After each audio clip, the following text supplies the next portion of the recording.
Room को call आया है, उर्मीपाड़ा बोरिवली के पास एक लाश मिली है। एनपी मार्ग पुलिस स्टेशन को सूचित किया जाता है कि वे घटना स्थल पर तुरंत पहुंचे। लोकेशन परत बोलते है उर्मीपाड़ा बोरिवली पश्चिम।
आप लोगों में से फोन किसने किया था? साहब मैं हूँ जयदीप सुबह। तुझे लाश कैसे मिली?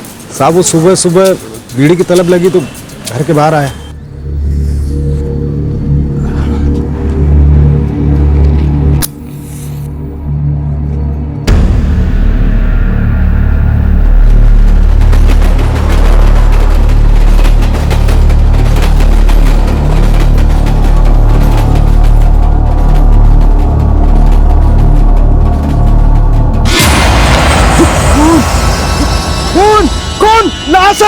लाश है कौन?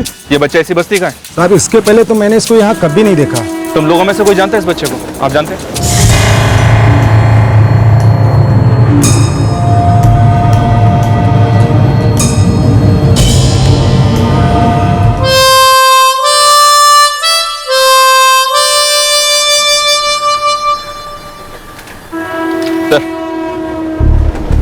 सब लोग कह रहे हैं कि बच्चा इस बस्ती का नहीं है। वो जयदीप सुरभि जब चिल्लाया तब सब लोगों ने आकर इस बच्चे की लाश को देखा, पर कोई भी इसे पहचान नहीं पा रहा है। सर, आसपास तलाशी जारी है पर कुछ मिल नहीं रहा। ज्योति शायद मिलेगा भी नहीं, क्योंकि हो सकता है बच्चे को कहीं और मारा गया और यहाँ लाकर डंप किया गया। सर, हो सकता है ये इसी बस्ती का हो और बस्ती वाले लोग डरे हुए हो। और डर की वजह से या तो झूठ बोल रहे हैं या फिर कुछ बोल ही नहीं रहे। वजह जो भी है, हम कुछ भी रूल आउट नहीं करें। एक मासूम बच्चे को बेरहमी से मारा गया।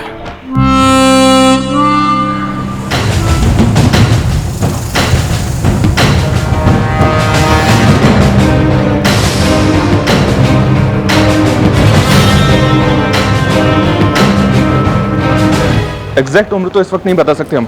बच्चा 12 से 15 के बीच होगा। हम उसका फोटोग्राफ भेज रहे हैं। आप हर मिसिंग कंप्लेंट के साथ उसको मैच कीजिए।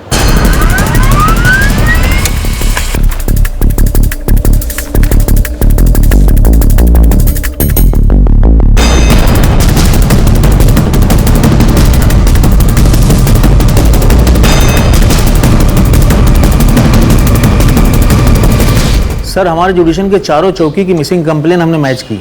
ऐसे किसी भी लड़की की कोई भी मिसिंग कंप्लेन हमारे यहाँ दर्ज नहीं है। नहीं साहब, इस बच्चे की कोई भी मिसिंग कंप्लेंट नहीं है हमारे थाने में। सर, 12 फरवरी तक सारे केसेस खंगाल लिए हमने। ये लड़का हमारे इलाके से मिसिंग नहीं है। सर, शायद इस बच्चे की मिसिंग कंप्लेंट दर्ज ही नहीं हुई और शायद अब उसे कोई वाकई में मिस करेगा ज्योति और उसकी मिसिंग कंप्लेंट दर्ज करवाएगा।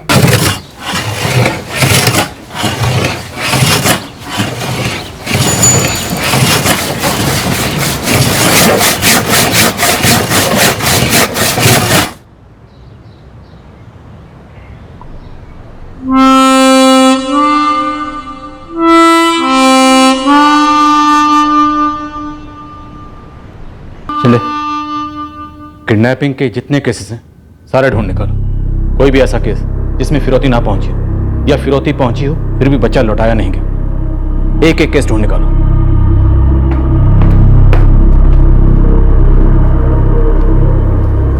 आप लोग बच्चे की डेड बॉडी को यहाँ पर 12 फरवरी को लेकर आए थे इंस्पेक्टर, जबकि बच्चे की मौत 10 फरवरी को हो चुकी थी। 10 फरवरी मतलब हमें लाश मिलने से 2 दिन पहले। हालांकि मौत स्ट्रैंगुलेशन से हुई, बट बच्चे को मारने से पहले उसे बुरी तरह से पीटा गया।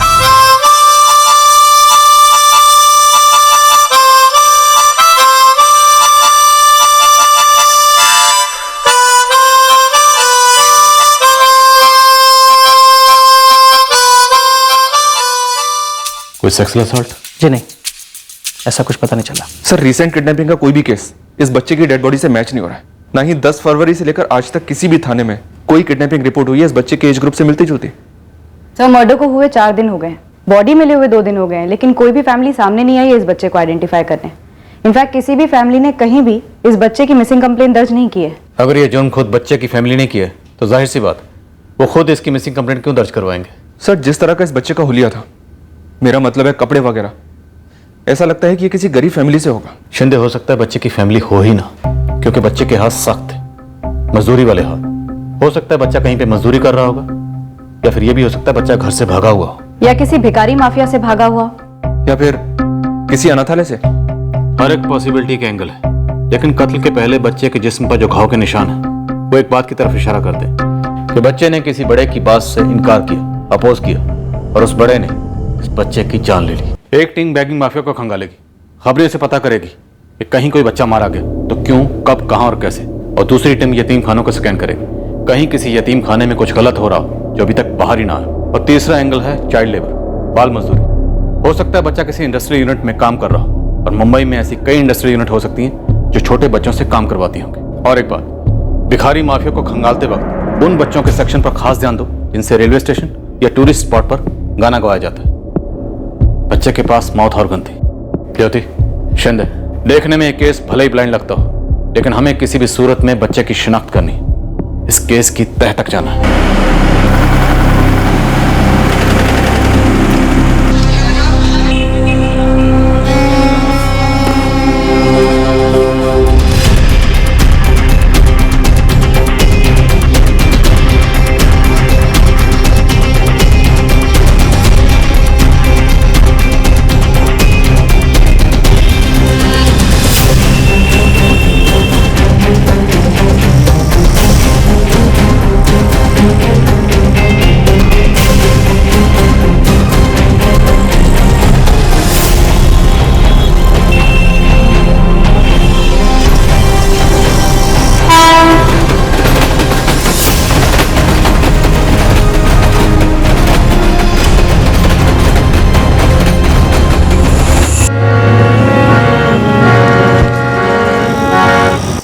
भोपू बजता है तेरा? हाँ बचता है भाई।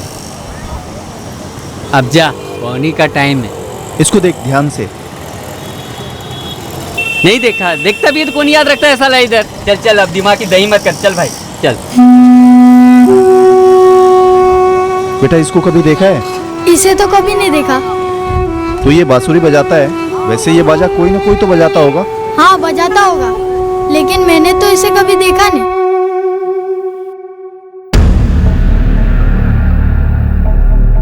मैडम, यहाँ तो कोई गायब होता नहीं, और अगर हमारे अनाथालय से कोई गायब हो भी जाता है तो हम सबसे पहले आपके पास आते हैं। बहुत अच्छी बात है ये तो, लेकिन अब पुलिस यहाँ आई है तो उसे अपना काम करने दीजिए। बच्चों को असेंबल कीजिए, उनसे पूछेंगे हम।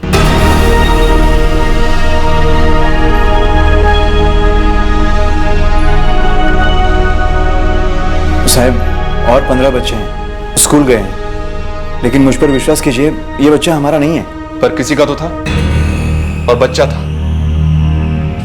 नाटकड़ी से मुझे यहाँ के सारे बच्चों से बात करनी है। स्कूल खत्म होने के बाद जब सारे बच्चे इकट्ठे होंगे तब मुझे फोन कीजिए। मुझ पर आपको बिल्कुल भी विश्वास नहीं है? बिल्कुल भी नहीं। जब तक हम इस बच्चे की पहचान नहीं कराते तब तक 2 करोड़ से भी ज्यादा आबादी वाला ये शहर पूरा का पूरा शक के दायरे में रहेगा।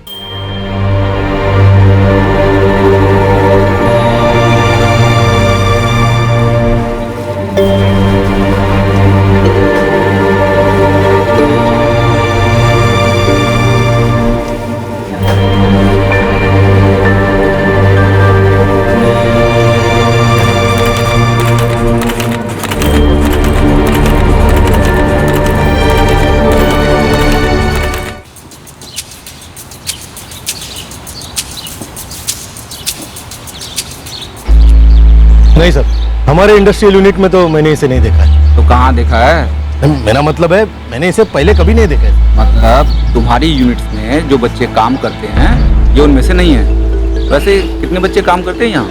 अरे साहब, एक भी बच्चा काम नहीं करता, सब बालिग है यहाँ पे। अब थोड़ा बहुत कानून तो हम भी समझते हैं ना सर। देखो बच्चों, डरने की आपको बिल्कुल भी जरूरत नहीं है। इस बच्चे की फोटो ध्यान से देखो और हमें बताओ कि क्या ये बच्चा तुम्हारे साथ यहाँ काम करता था। हम आप सभी को यहाँ से एक बहुत अच्छी जगह पर लेकर जाने वाले हैं, इसलिए ध्यान से देखो और बताओ हमें। अरे साहब, ये बच्चे खराब हालत में है ही नहीं। मैंने बाहर के काम के लिए लाया ही नहीं। ये तो ऊपर ऊपर का हल्का फुल्का काम कर लेते थे हंसते हंसते, और मजे से खाते भी थे साहब। आपको मेरी बात पे यकीन नहीं है? आप इन बच्चों से पूछ लीजिए। बताओ बताओ साहब। दिनेश शर्मा, इन बच्चों की आंखें कांप रही हैं और तेरी आवाज, इसलिए यहाँ सब कुछ ठीक है ये रख तो तू मेरे सामने अलापना ही नहीं। बहुत बेसुरा है। अपना खेल तो अब तू खत्म ही समझ। इन सारे बच्चों को हम चाइल्ड वेलफेयर को सौंपने चाह रहे हैं। मैं बर्बाद हो जाऊंगा। मेरे भी छोटे छोटे बच्चे हैं सर। ये बच्चे नहीं है क्या? ये क्या बिना माँ बाप के आसमान से टपक गए थे? इनकी जिंदगी नहीं है या बचपन नहीं है?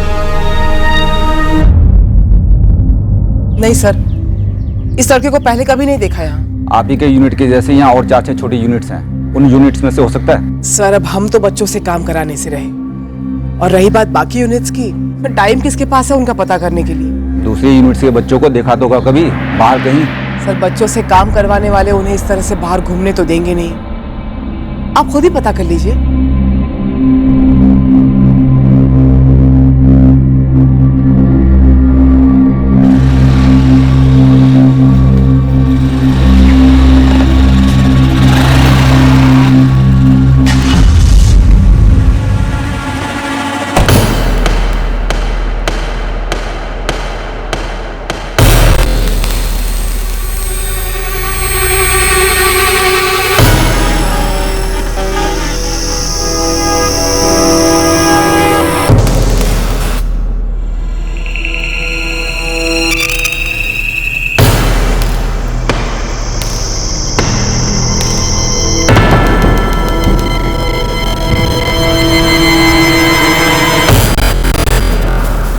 लेकिन तू मुझसे क्यों पूछ रहा है? अखबार पढ़ता है कि नहीं? हिंदी, अंग्रेजी, उर्दू, मराठी सारे अखबार में खबर छपी है। खबर है तो खबर है, मैं क्या कर सकता हूँ इसमें? वो लाश और सूटकेस मुंबई में कैसे मिली? कैसे हुआ है सब? मुझे भी उतना ही पता है जितना तुझे पता है, तो इसलिए मुझसे सवाल करने का कोई मतलब नहीं है। देख, मुझे बताया गया था कि मामला सुलटा दिया गया है, पर यहाँ क्या देखता हूँ हर नुक्कड़ पर उस बच्चे की पोस्टर छपी है। मुझे भी लगा था मामला दब गया है, लेकिन वो पुलिस हो या कोई भी हो, मुझे नहीं लगता वो पता लगा पाएंगे कि बच्चा कौन था। लेकिन ऐसा नहीं होना चाहिए था, बिल्कुल नहीं होना चाहिए था। सर, बच्चे की लाश को मिले हुए पूरा 1 हफ्ता हो गया। हमने मुंबई के सारे माफिया ग्रुप, सारी इंडस्ट्रियल यूनिट्स और हर एक अनाथालय को स्कैन किया, दिन रात एक कर दिया, लेकिन अभी तक एक भी सुराग हाथ नहीं लगा। सर, शहर के सभी थानों में बच्चों की मिसिंग कंप्लेंट्स के साथ विक्टिम की डिटेल्स दोबारा मिलाई गई, लेकिन कोई मूवमेंट नहीं। हो सकता है बच्चे के पेरेंट्स या गार्डियन को ये पता ही ना हो कि उनका बच्चा गायब हुआ है और मारा गया।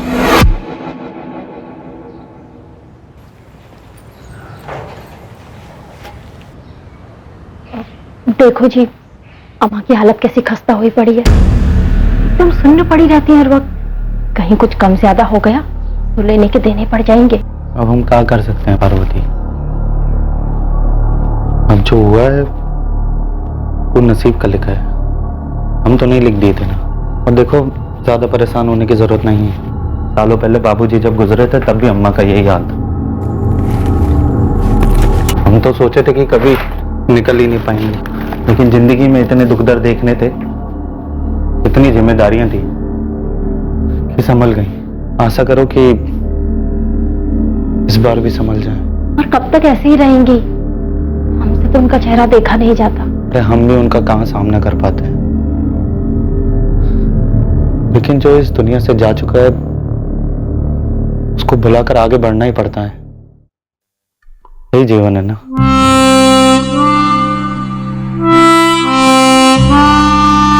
ठीक तो हो ना बिटवा, रोटी बोटी तो देते हैं ना टाइम पे तुम्हें वो। बेटा तेरी बहुत याद आ रही है, हर दम तेरा चेहरा नजर के सामने रहता है। अम्मा इतनी चिंता मत करो, हम यहाँ खा पी कर मजे में। इस महीने की हमारी तनख्वाह मिली ना तुमको? मिली रे, पर तू कब मिलेगा? तरस गए तुझे गले लगाने को। अम्मा थोड़ा सब्र करो, हम यहाँ जल्दी से कमा के तुम्हें टिकट भेजते हैं, फिर तुम भी यहाँ जाना, बहुत मजा आएगा। और हम सुने यहाँ पर बहुत बड़ा समंदर भी है, चौपाटी। हम दोनों साथ में जाएंगे, ठीक है? हाँ। ए बिटवा, ये फोन वहां पर तेरी शक्ल तो नहीं देख पा रहे। एक बार तेरा बाजा ही सुना दे। ठीक है, एक सेकंड रुक।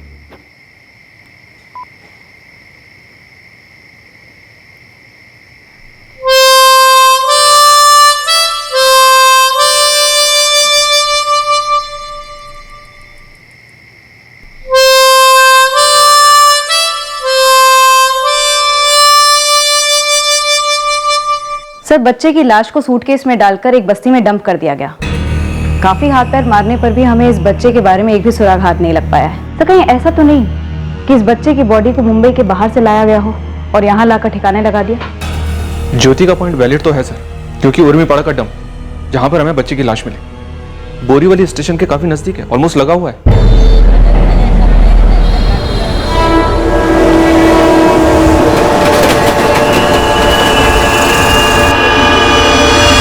एंगल तो बनता है। कोई पार्टी बच्चे की बॉडी को सूटकेस में डालकर बोरीवली स्टेशन आई।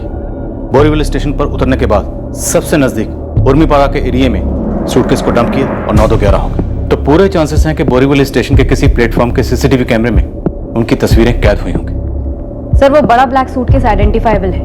मैं बोरीवली स्टेशन के सारे सीसीटीवी फुटेजेस चेक कराती हूँ, शायद वहां से कोई क्लू मिले। सर, इस बच्चे की लाश मिली हमें 12 फरवरी की सुबह, लेकिन पोस्टमार्टम रिपोर्ट के मुताबिक इसका कत्ल हुआ 10 फरवरी को। तो स्टार्ट करने के लिए काम कर सकते हैं सर। 10 फरवरी से लेकर 12 फरवरी की सुबह तक सारे फुटेजेस स्कैन करते हैं। इस बच्चे के बारे में पता लगाने के लिए हमें जो कुछ भी करना पड़ेगा करेंगे। गरीब घर का बच्चा था तो क्या हुआ, था तो ये भी किसी का अपना, किसी के जिगर का टुकड़ा, जिसे इस तरह बेरहमी से मारकर अपनों से और खुद की जिंदगी से अलग कर दिया गया। ज्योति, शिंदे, हमें किसी भी सूरत में इस बच्चे की शिनाख्त करनी है और इस केस को क्रैक करना है। वो इसलिए क्योंकि अगर हमने ये केस क्रैक ना भी किया तब भी किसी को कोई फर्क नहीं पड़ने वाला। क्यों? क्योंकि ये गरीब बच्चा है। लेकिन अगर यही बच्चा मिडिल क्लास फैमिली का होता तो मीडिया हमारे पीछे पड़ा होता, हाई क्लास का होता तो पॉलिटिशियन हमारा खून चूस रहे होते। लेकिन इस बच्चे के लिए ना तो ऊपर से कोई फोन बजा है, ना ही नीचे से कोई मंत्री ट्रांसफर की धमकी देकर गया। मीडिया में भी इस बच्चे को लेकर कोई शोर शराबा नहीं। हमारे ऊपर कोई दबाव नहीं है इस केस को स्लो डाउन करने का या जल्दी सॉल्व करने का। दबाव है तो सिर्फ मॉर्ग रूम में पड़ा हुआ उस बच्चे का मासूम शांत चेहरा, और यह दबाव बहुत भारी है।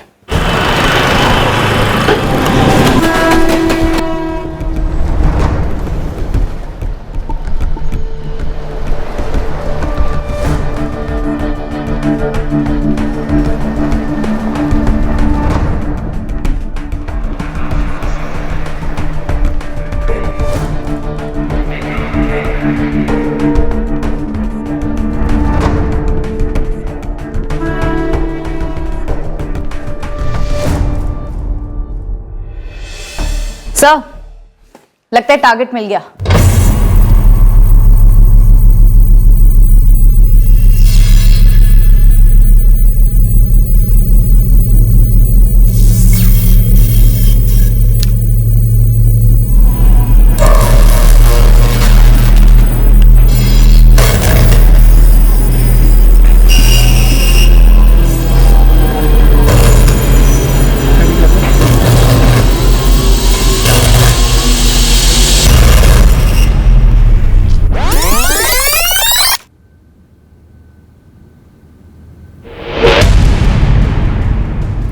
कहां से आ रहा थे? सर, ये 10 फरवरी की सुबह 7:15 बजे की प्लेटफॉर्म नंबर 5 की फुटेज है। बोरीवली में कुल मिलाकर 8 प्लेटफॉर्म्स हैं। हर एक के सीसीटीवी फुटेज को बारीकी से स्कैन किया गया, ये पता लगाने के लिए कि ये कौन सी ट्रेन से उतरा होगा, पर ये किसी भी ट्रेन से किसी भी बोगी से उतरता हुआ नहीं दिखाई देता। इसके बाद 10 की पूरी रात, 11 की पूरी सुबह, रात और 12 की सुबह तक की हर फुटेज चेक की गई, पर ये किसी ट्रेन में वापस चढ़ता हुआ नहीं दिखाई देता। सर, बोरीवली स्टेशन के प्लेटफॉर्म नंबर 1 से इस आदमी की मूवमेंट मैंने पर्सनली रिक्रिएट की।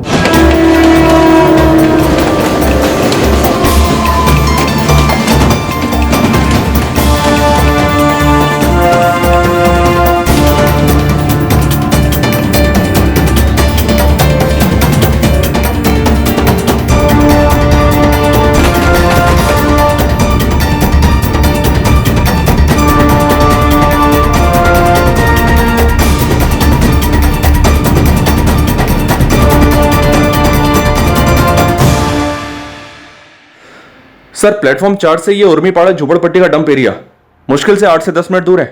ये एक रहस्य जैसा ही है सर कि ये आदमी बोरीवली स्टेशन कैसे आया, किस गाड़ी से आया और किस शहर से आया। इसे जरा देखो, एक बार सीसीटीवी कैमरे की तरफ इसका लुक जाता है, फिर ये अपना चेहरा छुपाता है। जाहिर सी बात है, इसे मालूम है कि इस प्लेटफॉर्म पर सीसीटीवी लगा हुआ है। बस सर स्टेशन के हर प्लेटफॉर्म पर कई सीसीटीवीज इंस्टॉल्ड है और सभी के सभी काम कर रहे हैं। फिर ये कैसे हर सीसीटीवी को बाईपास करता हुआ यहाँ तक पहुंचा और फिर इस सीसीटीवी में कैप्चर हो गया। तुम्हारा पॉइंट वैलिड है ज्योति, पर उसे बाद में एक्सप्लोर करेंगे। फिलहाल एक टीम रेडी करो, 10 और 11 फरवरी की फुटेज को रीस्कैन करने के लिए कहो बारीकी से। पॉसिबिलिटी है कि कोई और पार्टी इस सूटकेस को लेकर आई हो, इसने सिर्फ डंप किया। हमें करना यह है कि हम इस आदमी के पीछे जाएंगे और किसी भी सूरत में इसे ढूंढ के रहेंगे। पूरे देश में मैनहंट लॉन्च करेंगे। ये बंदा मुंबई आया, बॉडी डंप की, तो जाहिर सी बात है इसका मुंबई में कोई ना कोई कनेक्शन जरूर होगा, कोई रिश्तेदार या कोई दोस्त। और वह बच्चा मुंबई के बाहर का हो सकता है, इसलिए उसकी तस्वीरें जिपनेट के सभी ग्रुप्स पर अपलोड करो।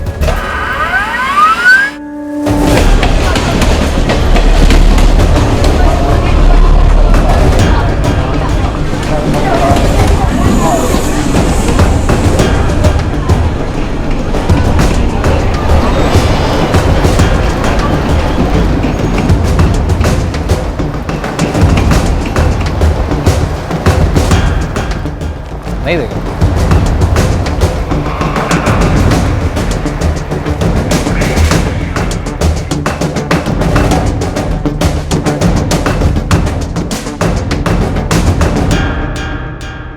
पूरा एक हफ्ता हमारी टीम्स और खबरी नेटवर्क उस आदमी की तस्वीर को लेकर पूरे बोरीवली स्टेशन पर और उसके आसपास बस स्टैंड, रिक्शा स्टैंड और ऑटो स्टैंड पर घूमते रहे। बस सबने यही कहा, नो, हम इस आदमी को नहीं जानते, हमने इसे पहले कभी नहीं देखा। एंड गेस व्हाट, उनमें से ज्यादातर लोग झूठ बोल रहे थे। स्टेशन पर काम करने वाले हर किस्म के लोग हमारे सस्पेक्ट को जानते थे, पर शायद इन्वॉल्व नहीं होना चाहते थे। और फिर एक आदमी ने हिम्मत की और वो आगे आया। वो आदमी के बारे में आपने को पहले भी पता चल सकता था, और तू मुझे पूरे एक हफ्ते के बाद खबर दे रहा है। उस्मान, लाइन छोड़ने का इरादा है? साहब आपने कुछ मिस्टेक है ही नहीं। साला वो स्टेशन का पब्लिक इतना के डर के मारे मेरे को कुछ बोला ही नहीं। और साहब आपका हवलदार भी तो गया था, उसे किसी ने कुछ बोला नहीं तो। कौन है ये आदमी? क्यों डर रहे थे लोग? एक हफ्ते से आप ये माथाफोड़ी कर रहा हूँ, पूरी बात तू जानता है, फिर भी मुंह पे पट्टी। मेरे को ये सब लफड़े में पड़ना ही नहीं, ठीक है? वैसे भी मेरे से ज्यादा ना बदरी जानता है इसको। ये जो बंदा है ना, बिना लाइसेंस का सामान उठाता है।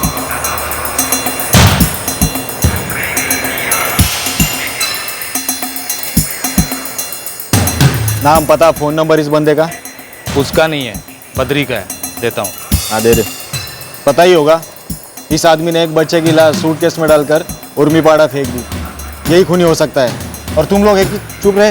हाँ, तभी कोई मुंह नहीं खोल रहा ना। अबे लफड़े में किसको पड़ना है? उस्मान, लोग अगर डरे भी हैं तो भी मुझे इस बात की कोई परवाह नहीं। और ये जो तेरा बदरी है ना, उसे जितनी जल्दी हो सके मेरे सामने लाकर खड़ा कर दे, नहीं तो मैं तेरी खटिया खड़ी कर दूंगा। साहब, ये उमेश अपना दोस्त है, उसका नाम वाम तो नहीं आएगा ना? उसे भी लेकर आ। अगर वो बेगुनाह है तो उसे कुछ भी नहीं होगा, मैं गारंटी देता हूँ। साहब मेरे को खाली उसका नाम मालूम है साहब, राजू सिंह नाम है उसका, ये बदरी का दोस्त है साहब। अबे उमेश कुछ भी मत बोल यार साहब, कोई दोस्त वोस्त नहीं है मेरे राजू सिंह। हाँ बस 2-4 बार एक ही बात हुई थी उससे। कौन सी बात? यही कि बच्चा कैसे उठाने का? नहीं साहब, सामान उठाने के बारे में। मैं हर टाइम उसको यही समझाता था, एक तो लाइसेंस नहीं, ऊपर से विरार से यहाँ आता था बोरीवली, हम लोग के ग्राहक लोग को कम पैसे में ले जाता था। विरार में ये राजू किधर रहता है? साहब कसम से कुछ नहीं मालूम, बस यही सब मालूम था जो आपको अभी बताया। विरार से यहाँ आता था बोरीवली, पहली ट्रेन से। ये अपने स्टेशन के बाहर वाला रिक्शा स्टैंड है ना, वहीं बैठा रहता है। जैसे कोई पार्टी आई सामान उठा लेता है। साहब बात यह कि हम लाइसेंस वालों का एक फिक्स रेट होता है, पर ये उससे कम में सामान उठा लेता है। विरार में ये किसके साथ रहता था? कोई और ऐसा है जो उसको जानता हो? साहब जो कुछ मालूम था सब बता दिया, और कुछ मालूम होता तो क्यों नहीं बताता? क्योंकि पिछले एक हफ्ते से राजू सिंह की तस्वीरें हमने स्टेशन पर लगा रखी हैं, जो कि तुम लोगों ने देखी होंगी, पर तुम लोग बताने सामने नहीं आए। देखिए मैडम, मर्डर का मामला है, सब लोग डर गए होंगे साहब, जैसे मैं डर गया। और साहब हमारी आपस में बात भी हुई, कोई भी उसके नाम से ज्यादा कुछ नहीं जानता है। वो तो खाली बद्री है साहब जो जानता है कि वो विरार से आता है।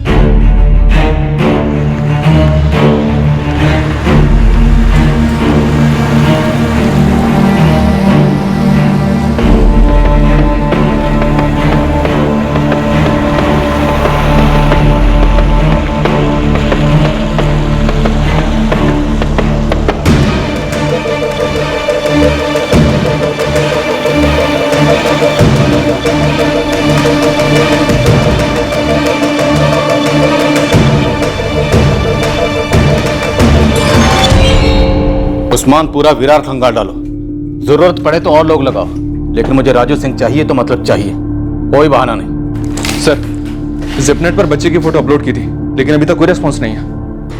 सर, हर एक स्टेट हेडक्वार्टर से खास रिक्वेस्ट की गई है कि वो हर एक छोटे से छोटे गांव और कस्बे में एक लोकल पुलिस थाने में बच्चे की फोटो डिटेल्स भेज दी जाएं। इस राजू सिंह की कोई हिस्ट्री मुंबई में तो नहीं है सर।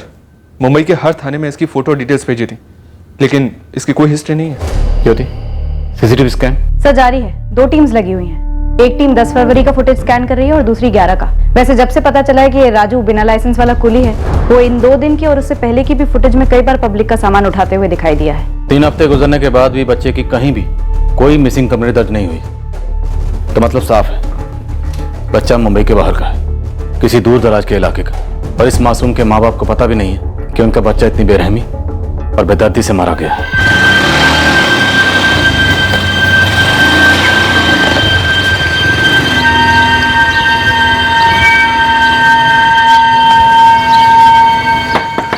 दीपक,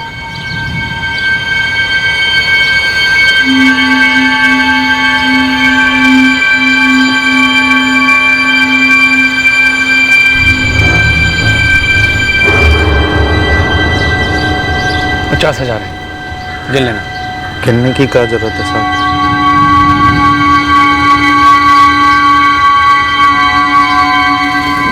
पूरे 3 दिन डे और नाइट करने के बाद पता चला ये राजू सिंह रहता कहाँ था। रहता था मतलब अब नहीं रहता, लेकिन उसका कोई खोली पार्टनर है योगेश, वो है वहीं पर।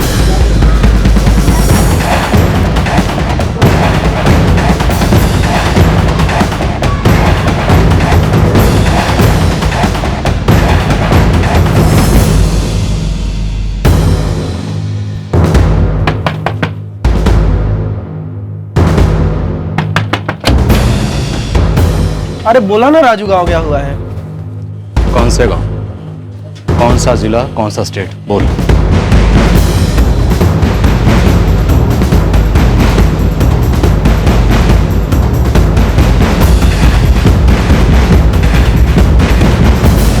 साहब मुझे अभी भी यकीन नहीं हो रहा है कि राजू ऐसा कुछ कर सकता है। तू अपने यकीन की पुड़िया बना के अलमारी में रख। राजू का पता बता। सच में नहीं पता, बस इतना पता है कि 1 महीने पहले उसने गांव जाने का प्रोग्राम बनाया था। 13 फरवरी की टिकट निकाली थी उसने। कौन सा गांव है? वो तो नहीं पता साहब, बस बोला कि गांव जा रहा हूँ और निकल गया।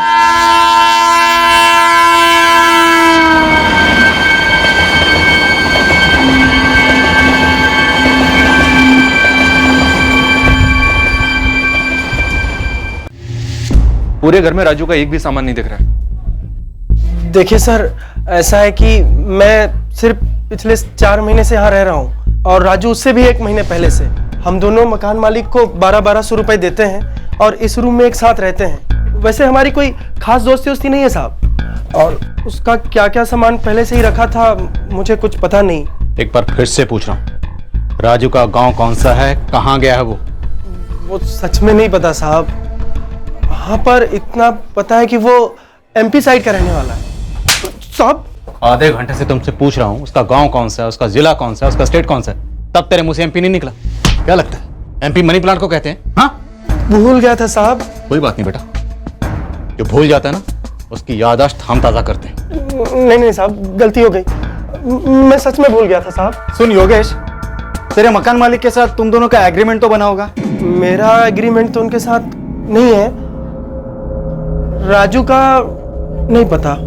हमारे मकान मालिक गायकवाड़ भाऊ बस 2 घर आगे ही रहते हैं यहाँ से। सर कोई 4 महीने के लिए रहता है और कोई 6 महीने के लिए, और कुछ लोग तो बिना बताए चुपचाप अपना सामान उठाकर भाग जाते हैं। अब सर 1200 रुपये पल्ली के लिए मैं कहाँ तक एग्रीमेंट कराऊं? सर, राजू का जो नंबर योगेश ने दिया था एज एक्सपेक्टेड वो नंबर तो स्विच ऑफ है। तुम्हारे पास कोई दूसरा नंबर है राजू का? सर मेरे पास एक नंबर है, ये सर ये नंबर है। ये नंबर तो सेम है सर। जहाँ तक मेरी सोच कहती है कि राजू सिंह किसी का मर्डर नहीं कर सकता। अपनी सोच को अपनी जेब में रखो। अगली बार किसी को मकान किराए पे देगा ना तो उसके साथ लीगल एग्रीमेंट और कॉन्ट्रैक्ट करने के बारे में सोचना। मैं भी राजू के गांव का नाम बोलूँ। सर वो तो मुझे नहीं मालूम, पर मैंने राजू से बस इतना ही सुना है कि वो एमपी में कहीं रहता है। एमपी में जाके ढूंढिए आप उसे। एमपी हिंदुस्तान का दूसरा सबसे बड़ा स्टेट है। 51 जिले हैं, 51,000 से ज्यादा गांव हो सकते हैं और 7.5 करोड़ से ज्यादा की आबादी है। और तू चाहता है कि हम उसे एमपी में ढूंढें? ऐसे मदद करेगा तो पुलिस की? लेकिन साहब उसका गांव जाने का प्लान 1 महीने पहले से ही था। उसने टिकट भी निकाल ली थी और आप कह रहे हैं कि 10 फरवरी को मर्डर हुआ और फिर वो भाग गया। तो मर्डर का प्लान 1 महीने पहले से नहीं हो सकता। सुपारी ली होगी ना? तू बोल, राजू ने उस बच्चे को मारने की सुपारी किससे ली थी? मुझे क्या पता साहब। ये बच्चा कौन है? नहीं पता साहब। बैकवर्ड, यहीं विरार का है? राजू के साथ देखा था ऐसे? घर आता था उसके? साहब तेरा रूममेट और तेरा किराएदार एक बच्चे को मारकर उसे बैग में डालकर बोरीवली स्टेशन पर डंप कर देते और तुम दोनों को कुछ नहीं पता। सिर्फ इतना पता है कि राजू का एमपी जाने का प्रोग्राम 1 महीना पहले का था और अब हम उसे एमपी में जाकर ढूंढे। मोबाइल कंपनी से कहो 48 घंटे नहीं मिलने वाले। रियल टाइम में राजू के फोन रिकॉर्ड चाहिए तो चाहिए बस सब। और राजू के कॉल लिस्ट में जितने भी नंबर हैं सबसे कांटेक्ट करो। मैडम मुझे कुछ नहीं पता, आपका हेड ऑफिस लंदन में हो या चांद पर, मुझे इस राजू सिंह के कॉल रिकॉर्ड्स चाहिए जल्द से जल्द। और ये सर्वर वर्वर का बहाना तो आप मुझे बोलना भी पड़ा। इस राजू सिंह के कॉल रिकॉर्ड्स मुझे फैक्स कीजिए, आज की आज और अभी के अभी। CST थाने, कुर्ला, कल्याण, बांद्रा, बोरीवली, यहाँ जहाँ से एमपी के लिए ट्रेन निकलती है, सिर्फ भोपाल या इंदौर के लिए नहीं बल्कि हर छोटे से छोटे और बड़े से बड़े शहर के लिए 13 फरवरी की पैसेंजर लिस्ट मंगवाओ रेलवे डिपार्टमेंट से। कहो टॉप प्रायोरिटी। इस राजू ने 1 महीना पहले 13 फरवरी को एमपी जाने के लिए टिकट बुक की थी। ऐसा हो ही नहीं सकता कि इसका नाम उस पैसेंजर लिस्ट में ना हो। तुम राजू सिंह को कैसे जानते हो? बता सकते हो इस वक्त वो कहाँ है? हम जानना चाहते हैं कि ये राजू सिंह अभी कहाँ छुपा हुआ है। देखो भरोसा करो, हम तुम्हारे पीछे नहीं आएंगे। बस हमें मध्य प्रदेश में राजू सिंह के गांव का नाम बता दो। इस राजू सिंह ने कभी तो नाम बताया होगा अपने गांव का या अपने शहर का। ये मध्य प्रदेश का है, इतना पक्का है।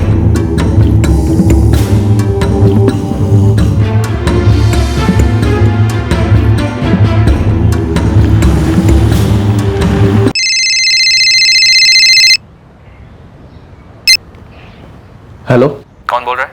भाई साहब आपने फोन किया है तो आप ही अपना परिचय देंगे ना। मैं मुंबई पुलिस से सब इंस्पेक्टर मनीष शिंदे बोल रहा हूँ। साहब मेरा नाम भूषण है। एक राजू सिंह है तुम्हारे मध्य प्रदेश का। अक्टूबर 2016 में उसने तुम्हें 3 बार कॉल किया था मुंबई से और तुमने उसे 2 बार कॉल किया था भोपाल से। साहब मैं और राजू तो 1 साल पहले भोपाल में एक ही होटल में इकट्ठा काम करते थे। हम दोनों क्लीनर थे वहाँ पर। भोपाल में राजू का एड्रेस क्या है? साहब वो तो इस वक्त मुंबई में होगा। 13 फरवरी को उसने मुंबई से मध्य प्रदेश जाने के लिए ट्रेन ली। भोपाल में उसका एड्रेस कहाँ है? साहब वो भोपाल में नहीं रहता, उसका घर तो भोजपुर में है। यहाँ से करीब 30-40 किलोमीटर होगा और उसके परिवार वाले भी हैं वहाँ पर। भोजपुर में कहाँ? साहब वो तो पता नहीं। हमें विक्टिम बच्चे की तस्वीर और सस्पेक्ट राजू सिंह की तस्वीर मिल चुकी है। हम पूरे भोजपुर में ये पता लगाने की कोशिश करते हैं कि बच्चा कहाँ से है और ये राजू सिंह का पता क्या है। आप हमें थोड़ा सा वक्त दे दीजिए। अनिल वही तो हम आपको नहीं दे सकते।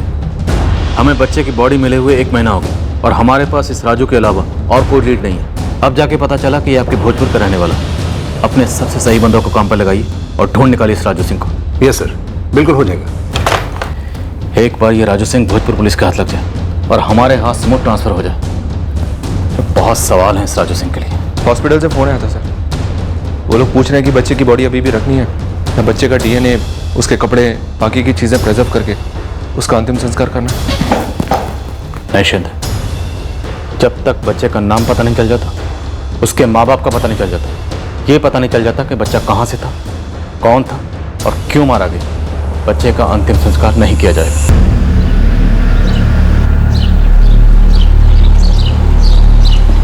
साहब बच्चे की तस्वीर काफी घुमाई मेरे नेटवर्क में, लेकिन कहीं किसी ने इसे देखा तक नहीं। और वो राजू सिंह? वो तो अपने भोजपुर का ही है और इस वक्त भोजपुर में ही है। उठा लीजिए तुरंत।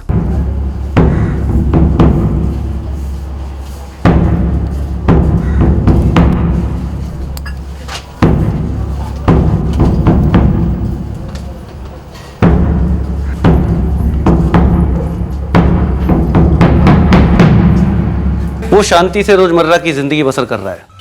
14 फरवरी को भोजपुर पहुंचा है, घर में माँ बाप है और घर में ही आराम कर रहा है। वेरी गुड अनिल, उस पर नजर रखो, लेकिन उसे भनक नहीं लगनी चाहिए कि वो अंडर ऑब्जर्वेशन है। हम लोग जल्दी निकल रहे हैं।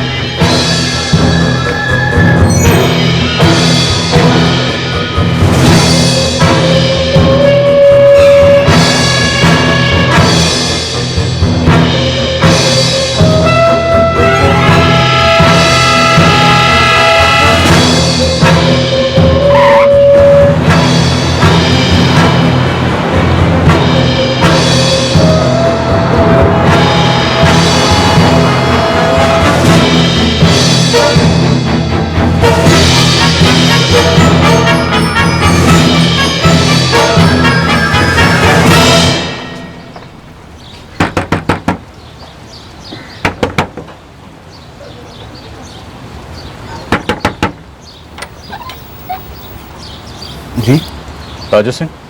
जी मेरा नाम राजू सिंह। इसका नाम क्या है? कौन है ये लड़का साहब? मैं इसे नहीं जानता।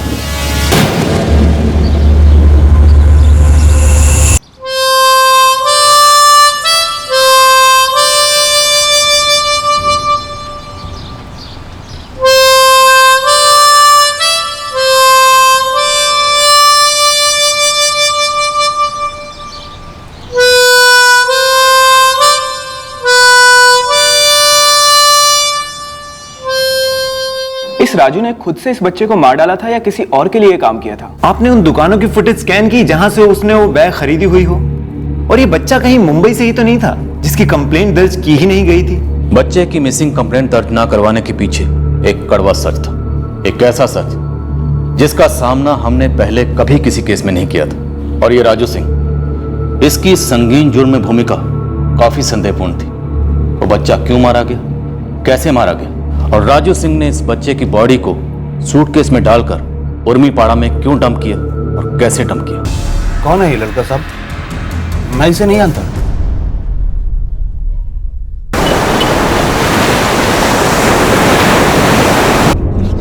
साहब, आप मेरी बात का यकीन करेंगे? बिल्कुल नहीं, पर फिर भी पक।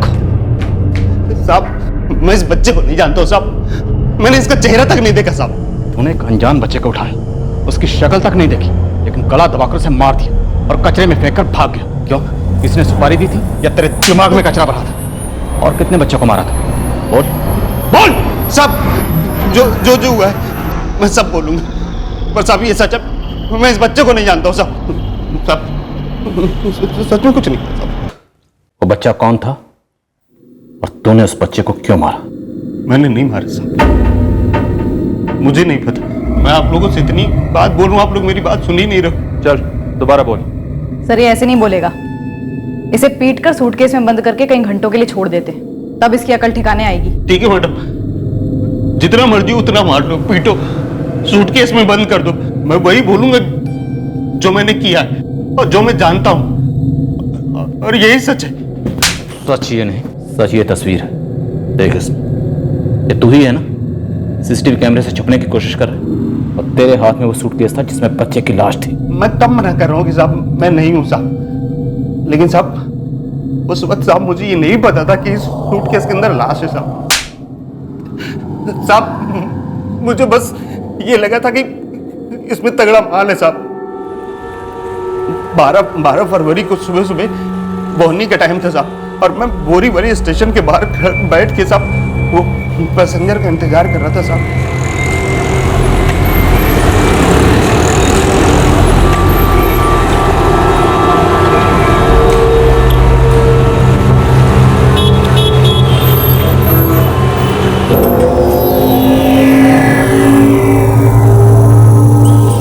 कुली साहब।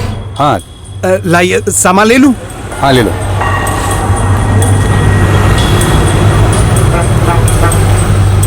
बस तभी एक ऑटो आके रोका। एक आदमी, एक औरत और उनका एक बच्चा था। साहब कौन सी गाड़ी है? तुम अंदर तक छोड़ दो, हम खुद ले जाएंगे। 200 रुपए लगेंगे। ठीक है। ठीक है।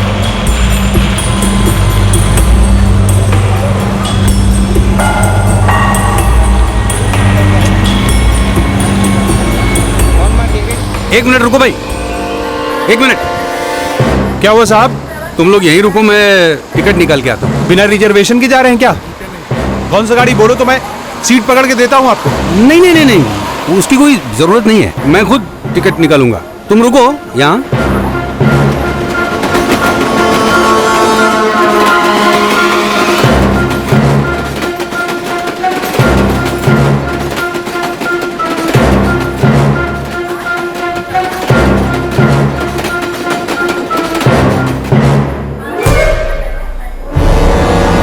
साहब 5 मिनट का 10 और 10 का 15 साहब धंधे का टाइम था।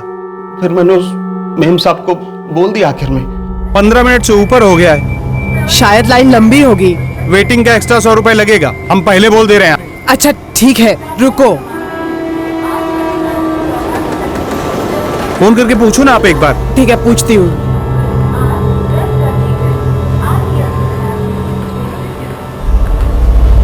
कितनी देर लगेगी? कुली यहाँ पे 100 रुपए एक्स्ट्रा मांग रहा है वेटिंग के। अरे पहले ही बोला था आपको कि छुट्टे पैसे अपने पास रखा कीजिए, मैं देती हूँ आकर। ठीक है भैया, वहाँ पर उनके पास छुट्टे पैसे नहीं, मुझे जाकर देना पड़ेगा। आप यहीं रुकना, आप अपने 100 रुपए वेटिंग का ले लीजिएगा। जल्दी आना मैडम। हाँ ठीक है, आ रहे हैं।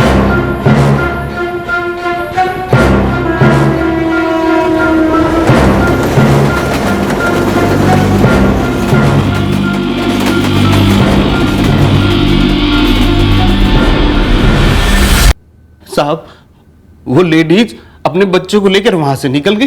15-20 मिनट तक वहीं पर खड़ा रहा, ना वो लेडीज आई और ना उसका हस्बैंड आया। फिर क्या? मेरा माथा फिर गया, मेरे मन में लालच आ गया साहब। वो जोड़ा तो वापस आ नहीं रहा था। मुझे लगा कि सूटकेस में काफी माल है, अगर मैं इसे लेकर यहाँ से खिसक जाता हूँ, मैं सारा माल अंदर कर लूंगा।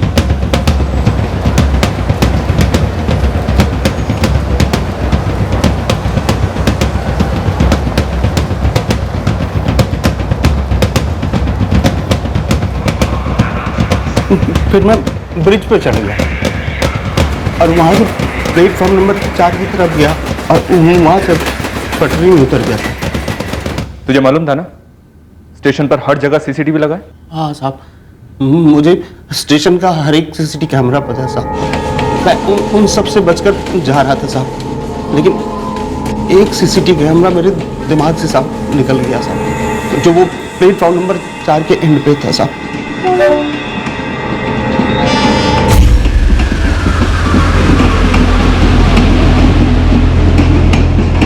स्टेशन से जैसा निकला साहब ना, तो पीछे मुड़ के देखा नहीं, चलता चला गया बस सुनसान जगह की तलाश में कि बस फटाफट जाऊंगा, सूटकेस खोलूंगा, जो काम का सामान होगा वो निकाल लूंगा और सूटकेस वहीं फेंक के निकल लूंगा।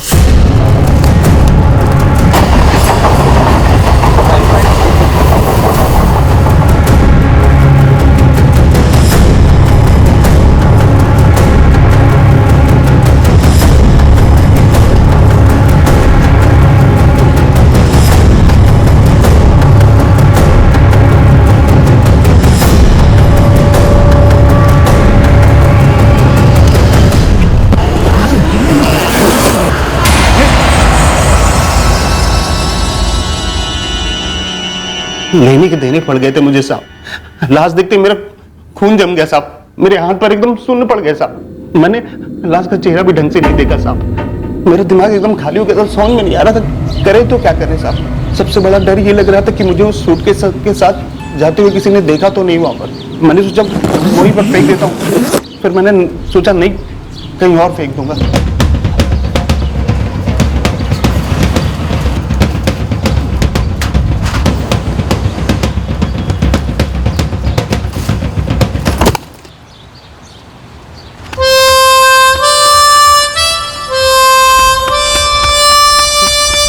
मुझे नहीं पता था साहब वो कौन सी चौल है साहब। मेरे दिल में ऐसा धड़क रहा था साहब ना, मुझे लगा कि बस फट जाएगा साहब। मैंने आओ देखा ना था उधर ही फेंक दिया साहब और वहां से भाग खड़ा हुआ साहब। अपने माँ बाप की कसम खा के कहता हूँ साहब, मुझे नहीं पता था उसमें कौन सा बच्चा कौन है वो। मुझे किसी लफड़े में नहीं पड़ना था साहब। मैं घर लौट और ऐसा लग रहा था जैसे साला कोई बुरा लंबा सपना देखा। थोड़ी देर के बाद थोड़ा संभल गया, तब उस जोड़े का पूरा प्लान समझ में आया। वो लोग लाश ठिकाने लगाने ही आए थे, इसीलिए वापस नहीं आए। तब समझ में आया कि स्टेशन के अंदर जाने के लिए 200 रुपए मैंने बोला तो हाँ बोल दिया। वेटिंग का मैंने एक्स्ट्रा 100 रुपए बोला तो बोले हाँ ले लेना। कोई भी पैसेंजर थोड़ी बहुत तो मोल भाव करता है, इन लोगों ने एक भी नहीं किया, क्योंकि इनका प्लान अलग ही था। न तो पैसे देने का था और न सूटकेस वापस लेके जाने का था। खासा बकरा बना दिया साहब मेरा। और तू बेचारा बकरा अगले दिन 13 फरवरी को अपने गांव भोजपुर भाग गया, ये सोचकर कि पुलिस भी बकरा है, तुझ तक कभी पहुंच ही नहीं पाएगी। नहीं साहब नहीं, 13 तारीख का टिकट मैंने साहब 1 महीने पहले एडवांस में बुक करा लिया था साहब। मुझे साहब उसी दिन जाना था साहब। मैं भागा नहीं हूँ साहब। भागा नहीं तो सामने से बताने के लिए क्यों नहीं आए साहब? असल में तेरी अगर तूने सब कुछ सच सच नहीं बताया, बोल वो बच्चा कौन था, कहां मारा गया, कैसे मारा गया, क्यों मारा गया? नहीं साहब, बोल। 1 मिनट के लिए साहब लालच आ गया था, उसी की कीमत चुका रहे हैं यहाँ पर साहब। कीमत तो तू अब चुकाएगा, वो भी ठुकाई में, बिना किसी मोल भाव के। अरे साहब मैं सच में बकरा बन गया हूँ साहब। बकरा नहीं बे, तू लोमड़ी है और बकरे की खाल पहनकर बकरा बनने की नाकाम कोशिश कर रहा है। और इस लोमड़ी के अंदर जो सच छुपा है ना, तेरी खाड़ उधेड़ के हम बाहर निकालेंगे। मैंने कुछ नहीं किया साहब, मैंने कुछ नहीं किया साहब। मैंने लाश देखते सूटकेस बंद कर दिया था साहब। वो जब तक पेपर में नहीं आया ना, तब तक तो मुझे ये भी नहीं पता था कि उस सूटकेस में बच्चे की लाश है साहब। आमले, जब तक ये बच्चे के बारे में सच नहीं बोल देता, इसकी पिटाई चालू रखो। साहब मैं फिर भी यही बोलूंगा साहब, मैं कुछ नहीं जानता हूँ साहब। पेशेवर क्रिमिनल जैसे गेंडे की खाले सर, इतनी धुलाई के फिर भी मुंह नहीं खोला।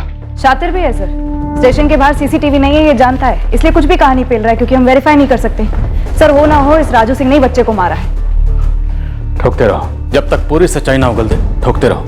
और भोजपुर पुलिस से कहो इसके माँ बाप से बात करें, और इसके रूममेट योगेश और मकान मालिक गायकवाड़ को भी बुलाओ। एक बार ये समझ में आ जाए कि बच्चे के साथ इसका कनेक्शन क्या है, तो बाकी चीजें अपने आप फॉलो होंगी। साहब मैं आपको पहले ही बता चुका हूँ कि राजू का उस बच्चे के साथ क्या ताल्लुक था मुझे नहीं पता साहब। मैंने राजू के साथ उस बच्चे को या फिर किसी भी बच्चे को कभी नहीं देखा साहब, सच बोल रहा हूँ साहब। 5 महीने तक आपके यहाँ किराएदार था वो, ऐसा कैसे हो सकता है कि आपने उस बच्चे को कभी राजू के साथ ना देखा हो? कहीं आप भी तो शामिल नहीं है इसमें? नहीं मैडम, कैसी बात करेंगे आप? मैं तो बस वो एक खोली किराए पर देता हूँ, किराया आया या ना आया मैं तो लेने तक नहीं जाता। ऐसे में वहां पर क्या होता था क्या नहीं मुझे नहीं पता। कोई 5 महीने तक आपके घर में रहा हो, उसके साथ बच्चा रहा हो और आपने देखा नहीं है? मैडम अगर देखते तो आप साहब को पहले ही बता दिया होता। ये बच्चा कोई रिश्तेदार था या कोई पुरानी दुश्मनी थी इसके परिवार वालों से? नहीं साहब, हमने इस बच्चे को पहले कभी नहीं देखा। राजू बहुत अरसे से मुंबई में रहा है साहब, उसके पहले भोपाल में, अभी जाकर इतने सालों के बाद यहाँ घर पर रुका है साहब, लेकिन उसने भी हमें इसके बारे में कुछ नहीं बताया साहब।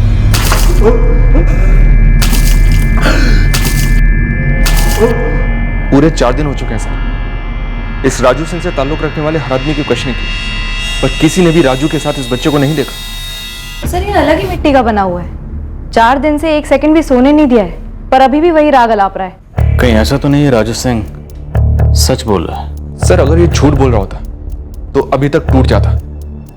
छठे हुए हिस्ट्री शीटर्स भी 2 दिन की 3rd डिग्री के बाद घुटने टेक देते हैं। 1 महीना बीत चुका है, लेकिन हमारे हाथ में इस एक बंदे के अलावा कुछ भी नहीं है। सर इस राजू सिंह से और इससे जुड़े हुए दूसरे लोगों से बात करके एक बात मन में बार बार आती है। क्या बात? सर राजू विरार में रहता था, अगर इसने बच्चे को विरार में मारा तो वहीं कहीं क्यों नहीं बॉडी डंप की? मतलब बोरीवली स्टेशन के अंदर आकर सीसीटीवी का रिस्क उठाते हुए एक अनजान बस्ती में बॉडी डंप क्यों की? हो सकता है ये हमें गुमराह करने की कोई साजिश हो। सर हो सकता है कि ये राजू सिंह डायरेक्ट इन्वॉल्व ना हो इस केस में, इसने जो कहानी हमें सुनाई उसमें थोड़ा बहुत सच भी हो सकता है कि इस लाश को ठिकाने लगाने के लिए इसे अच्छे खासे पैसे दिए गए और शायद जिसकी वजह से ये असली खूनियों को बचाने की कोशिश कर रहा हूं। राजू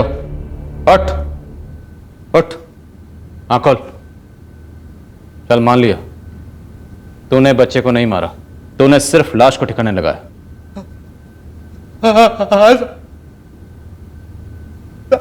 मेरे बच्चे को नहीं मारा, बच्चे को नहीं मारा साहब। उठ, सीधा बैठ। अब ये बोल, बच्चे को किसने मारा और तुझे लाश ठिकाने लगाने के कितने पैसे मिले? मैं क्या साहब, मुझे कोई पैसे नहीं मिले साहब। साहब मुझे वो 200 रुपए भी नहीं मिले जो जिसके कारण साहब मैं यहाँ पे हूँ साहब। मुझसे बहुत बड़ी गलती हो गई साहब। वो लाश ठिकाने लगाने के बजाय ना मुझे रेलवे पुलिस या आप लोगों को बता देना चाहिए था साहब। भगवान की कसम साहब, मैंने आज तक कोई जुर्म नहीं किया साहब। मुझे नहीं पता साहब वो लड़का कौन है। चल मान लेता हूं कि तूने बच्चे को नहीं मारा और ना ही तुझे बच्चे की लाश ठिकाने लगाने के लिए कोई पैसे मिले। उस कपल और बच्चे वाली बात भी मानता। उस कपल का हुलिया बता, कैसे दिखते थे? राजू, रिक्शे का नंबर या उसके ड्राइवर का हुलिया बता। साहब हर रोज रिक्शे वाले घोड़ों सवारी लाते और ले जाते साहब। साहब हर किसी का चेहरा कैसे याद रख सकते हैं साहब? चल छोड़ रिक्शे वाले को, हम हमारे स्केच आर्टिस्ट को बुलाते हैं। तू उन्हें उस जोड़े और उसके बच्चे का हुलिया बता देना, वो तस्वीर बना देंगे। बहुत टाइम निकल गया मैडम, अब मुझे कुछ याद नहीं मैडम, और ना तो चेहरे याद है और ना ही वो बच्चा याद है।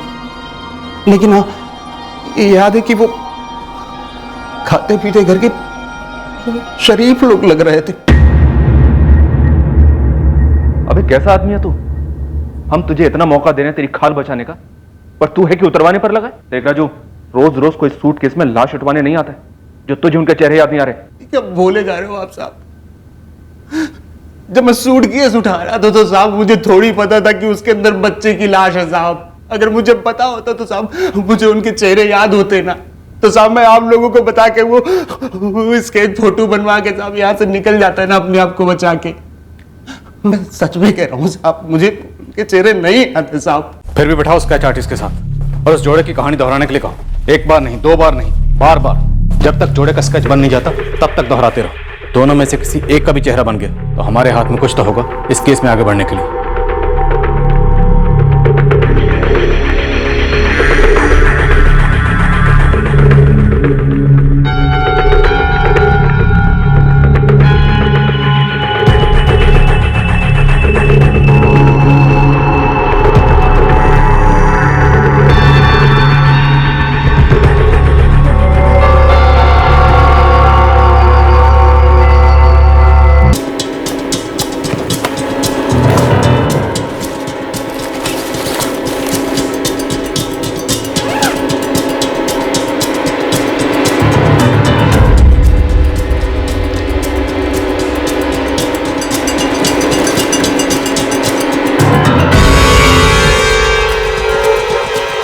सर, बेंजी, ये किसी दुकान का नाम तो नहीं लगता? सर कोई ब्रांड होगा, हालांकि जाना पहचाना नहीं है, कभी इसका इश्तेहार तो नहीं देखा। तो पता लगाते हैं ये बेंजी सूटकेस कहाँ बनता है, कौन बेचता है, कौन खरीदता है। अभी एक लीड है हमारे पास, हमें इसे फॉलो करना ही होगा। वहाँ लॉकअप से कोई नई स्टोरी नहीं निकल रही थी। राजू हमारी कस्टडी में एक कंप्यूटर प्रोग्राम की तरह वही बात बोले जा रहा था, बार बार, लगातार। ये ब्रांड बेंजी, ये शायद हमारा एकमात्र हैंडल था जिसे पकड़कर हम इस जुर्म का खुलासा करने की उम्मीद रख सकते थे। क्या ये कहना सही होगा? ये जो बेंजी वाला लीड है, ये आपके पास में इन्वेस्टिगेशन के पहले दिन से था? वो तो था ही, पर मुझे लगता है आप लोगों को एक विजुअल लीड मिली बतौर राजू, जो सीसीटीवी फुटेज में सर पर सूटकेस उठाए स्टेशन छोड़ता नजर आया था। जाहिर है उस पॉइंट ऑफ टाइम पर राजू वाली लीड बेंजी वाली लीड से कहीं गुना स्ट्रॉन्गर थी, जब तक कि केस डेड एंड पर नहीं पहुंचा। You are absolutely right. पर ये बेंजी ब्रांड वाली लीड हमें कहां तक ले जाने वाली थी हमें नहीं मालूम था। हमें मालूम था तो सिर्फ इतना कि हम इस गरीब और मासूम के केस को क्लोज करके ही रहेंगे। जीते जी इसे जिंदगी ने बहुत मायूसी दी थी, अब मौत की आगोश में हम इसे तन्हा और बेसहारा कैसे छोड़ सकते थे? वैसे तो मैं छोटे ब्रांड भी रखता हूँ सर, लेकिन ये ब्रांड बहुत ही छोटा है। मैंने इसका नाम ना आज तक देखा है ना सुना है। बड़े साइज का सूटकेस है, किंग साइज बोल सकते हैं। साहब हर छोटी बड़ी कंपनी हर साइज के सूटकेस बनाते हैं, लेकिन ये बेंजी ब्रांड नाम तो नहीं सुना? शायद दुकानों से नहीं, सड़क पे बिकते हो। मतलब कई लोग सड़क से भी सूटकेस बेचते हैं।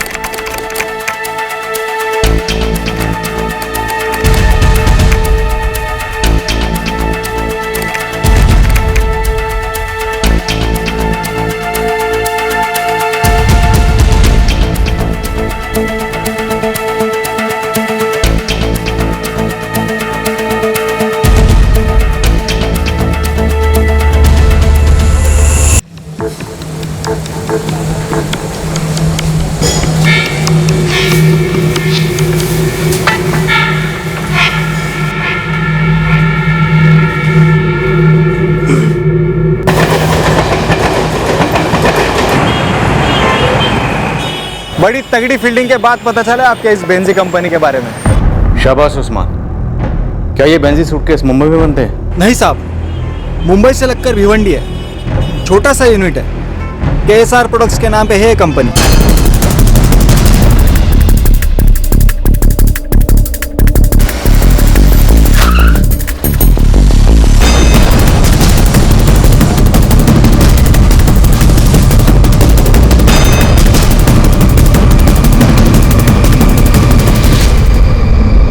हाँ सर, ये बैग हमारी यूनिट में बना है, बेंजी। ये तस्वीर तो मैंने न्यूज में देखी है सर। तब तो न्यूज में ये भी देखा होगा कि इस बच्चे की लाश एक ब्लैक किंग साइज सूटकेस में मिली, झोपड़पट्टी में, कचरे में फेंकी हुई। बेंजी, जो तुम्हारा ब्रांड है। देखिए सर, मुझे इस बात का खेद है, लेकिन मैं इस बच्चे को जानता नहीं। तो क्या इस आदमी को जानते हो? राजू सिंह। जी, ये सही है कि बैग हमारी यूनिट में बना हुआ है, और मुझे इस बात का दुख है कि उसका इस्तेमाल ये काम के लिए किया गया। फैजल शेख, तुम्हें क्या लगता है ये सूटकेस किसने खरीदा होगा? देखिए सर, हम सिर्फ बैग बनाते हैं, आउटलेट सेल यहाँ से करते नहीं। हम दुकानदारों को देते हैं, दुकानदार उसे बेचते हैं। तो तुम्हारे यहाँ जो सूटकेस बनता है वो सिर्फ मुंबई में सप्लाई होता है या मुंबई के बाहर भी?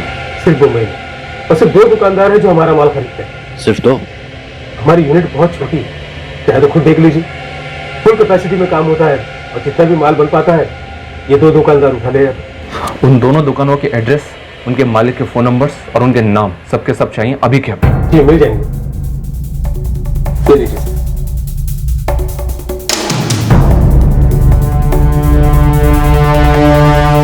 ज्योति, 2 दुकानें हैं, एक विले पार्ले, एक गोरेगांव। विले पार्ले हम जा रहे हैं और तुम गोरेगांव जाओ। दुकान का एड्रेस मैं तुम्हें भी सेंड कर रहा हूँ। ठीक है सर, मैं निकल रही हूँ। ये तो बेंजी ब्रांड का है मैडम, और ये ब्लैक कलर भी हम रखते हैं। अरे Lalan, Benji king size black में। सूटकेस तो यही लगता है। ये बताइए, ये सूटकेस किसने खरीदा था? बिल है, कस्टमर वारंटी कार्ड वगैरह होता है? हाँ, सब होता है, बिल भी और वारंटी कार्ड भी है। लेकिन पिछले 4 महीने से हमने बेंजी ब्रांड का एक भी पीस बेचा नहीं है। तो 4 महीने पहले की बिल बुक चेक कीजिए। CCTV भी लगाया आपने? हाँ सर, फुटेज भी दिखा दूंगा और आपको बिल बुक भी दिखा देता हूँ। और मुझे पक्का यकीन है 4 महीने से ज्यादा हो गए, लेकिन बेंजी ब्रांड का एक भी बैग हमने बेचा नहीं है। आप बिल बुक दिखाइए। सर, सेम साइज और कलर का सूटकेस बेंजी कंपनी का मेरे यहाँ फरवरी में बिका है। जिस कस्टमर ने खरीदा था उसका नाम, नंबर, एड्रेस सब कुछ चाहिए अभी। पक्का होगा सर, क्योंकि कस्टमर कार्ड पे सारी डिटेल होती है। मैं अभी लिख के दे दूँ। मिल गया sir. Sir, Benji brand black colour का किंग साइज सूटकेस 4 फरवरी को लेके गया था। पीयूष राणे, जुहू का रहने वाला। जी सर, उसको किंग साइज ही सूटकेस चाहिए था।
Yes uncle.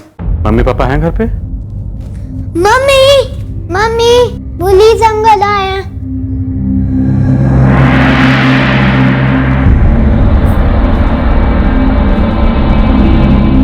जी क्या बात है? पीयूष राणे आपके पति? जी। 4 फरवरी को आपके पति पीयूष राणे ने ये सूटकेस खरीदा था? हाँ। पर बात क्या है? इस बच्चे को जानती हैं आप? नहीं, मैं नहीं जानती इसे। कौन है ये? आपके पति पीयूष राणे इस वक्त कहाँ है? ऑफिस। और ऑफिस कहाँ है? आप बताएंगे आखिर बात क्या है?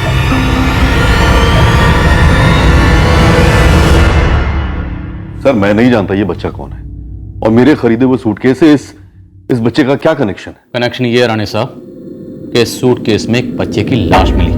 आपने ये फोटो मुझे पहले भी दिखाई है, पर जरूरी नहीं ना कि ये सूटकेस हमारा ही हो। इस रंग के इस टाइप के ना जाने कितने सूटकेसेस होंगे। मिसेस राणे, आपके बेटे की उम्र कितनी है? 10 साल। क्यों? सर आपको जरूर कोई गलतफहमी हुई है। तो एक काम करते हैं, आपका सूटकेस तो आपके घर पर ही होगा ना? घर पर चलते हैं, सूटकेस देखते हैं, गलतफहमी दूर, मैटर क्लोज। आइए। सर वो तो नहीं है मेरे पास, क्योंकि ये सूटकेस अब हमारे पास है। नहीं सर वो सूटकेस मेरी मौसी के पास है, उनके लिए खरीदा था मैंने। तो चलिए आपकी मौसी के यहाँ चलते हैं। सर वो तो यहाँ नहीं रहती। कहाँ रहती?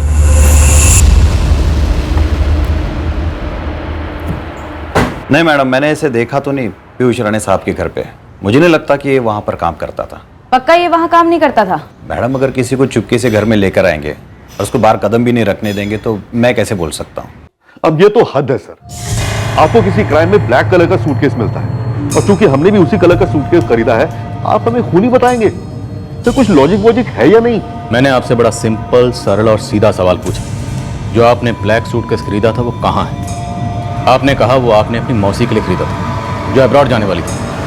कब गई? कौन सी फ्लाइट से गई?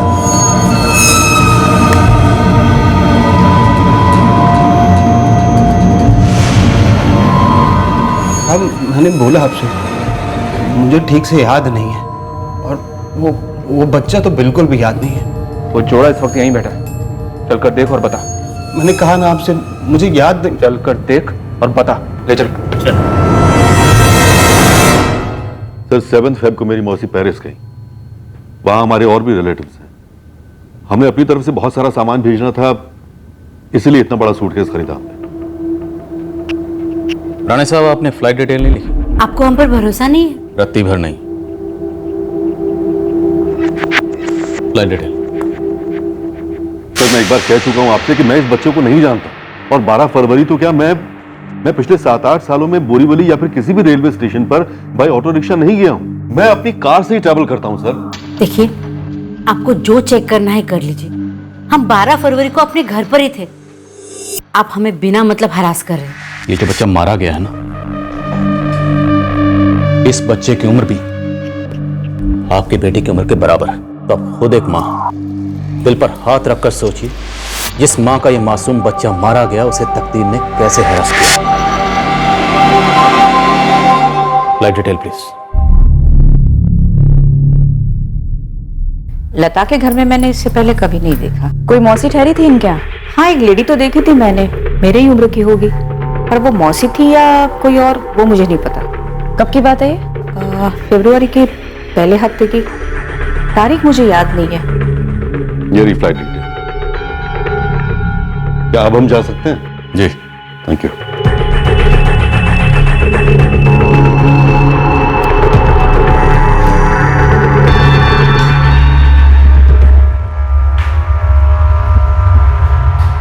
माफ करना साहब, मुझे चेहरे याद ही नहीं आ रहे। मैंने इतनी कोशिश की है ना, जब भी याद करता हूँ मेरा दिमाग सुन्न पड़ जाता है। अब टाइम भी बहुत हो गया है ना साहब, मैं नहीं बता सकता कि ये लोग वही थे या नहीं।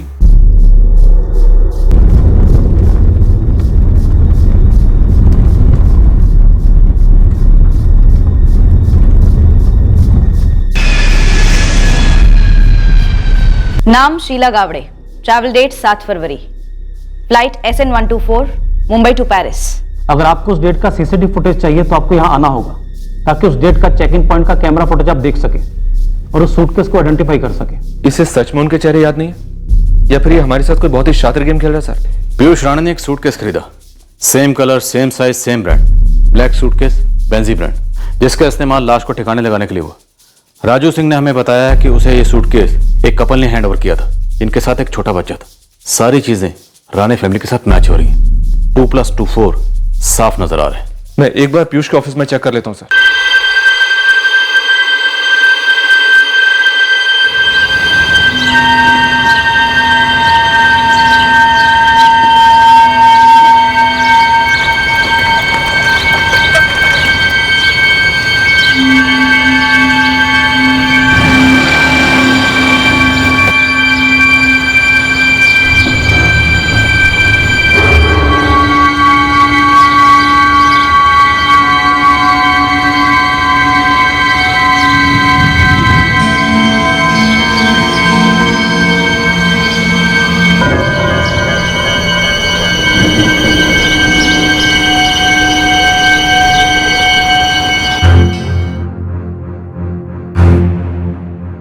सर, फुटेज चेक की हमने, उसमें शीला, पीयूष की मौसी, ब्लैक सूटकेस के साथ चेक इन करती हुई साफ दिखाई दे रही है। 7 फरवरी को।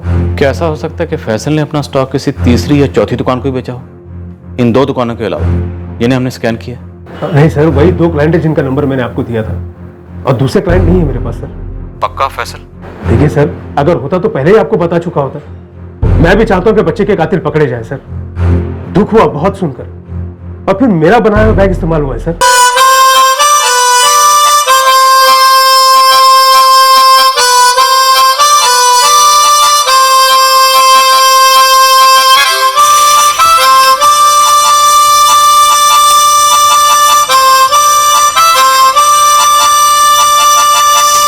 ऐसा लग रहा था कि हम डेड एंड पे आ गए।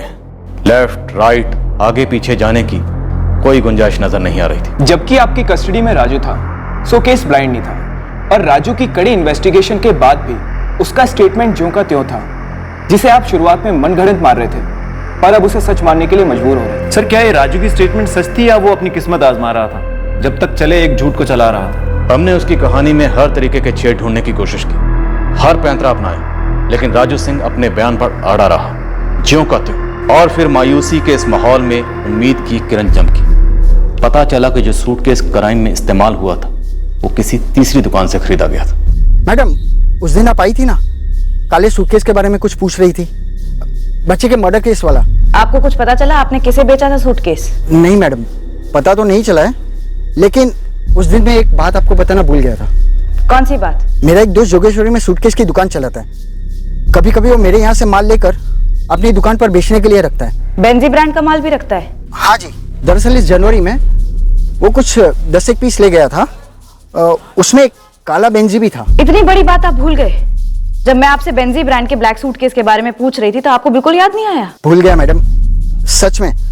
वो अभी अभी मेरा दोस्त जोगेश्वरी से आया था कुछ हिसाब सेटल करने, तब मैंने इस ब्लैक बेंजी सूटकेस के बारे में बताया, तो बोला कि वो तो उसने फरवरी में ही बेच दिया।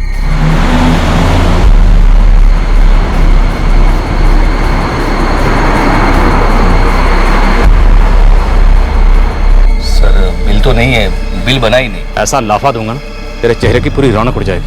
आजकल धनिया पुदीना वाले भी कैशलेस ट्रांजैक्शन कर रहे हैं। तुमने 2,500 का बैग बेचा और बिल नहीं बनाया? सर, आप गलत समझ रहे हो। वो दोनों यहाँ पे आए, ब्लैक सूटकेस पसंद की, मुझे पैसे दिए, मैं बिल बनाने वाला था, वो लोग निकलने लगे और बोले न बिल चाहिए न वारंटी।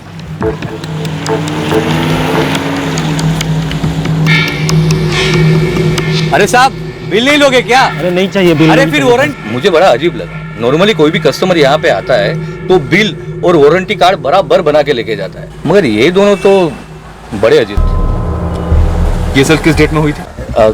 11 फरवरी। कौन थे दोनों? वो दोनों हमारी दुकान पे पहली बार आए थे, और हमारे यहाँ पे CCTV लगा हुआ है। विशाल ने कहा, इसीलिए मैंने आपके लिए DVD बना के रखी। सर,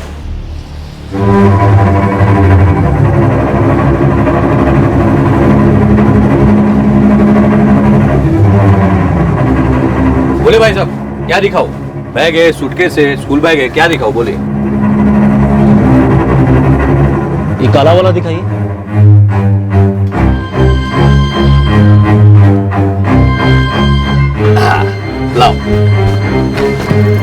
देखो साहब, सबसे बड़ी साइज की सूटकेस है, इसको किंग साइज सूटकेस कहते हैं।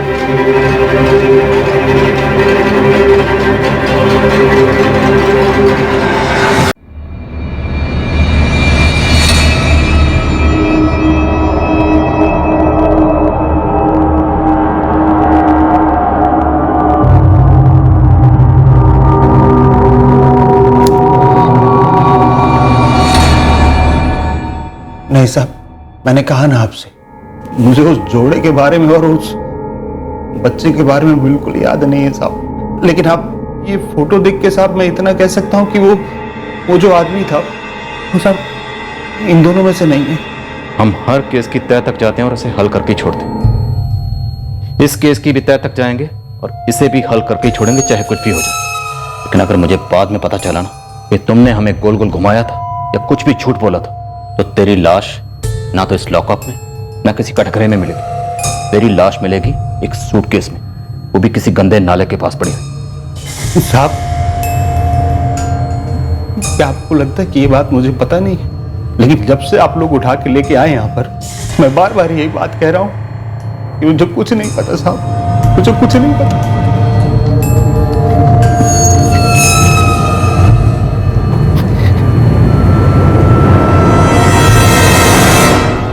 नहीं सर, इन दोनों को मैं नहीं पहचानता हूँ।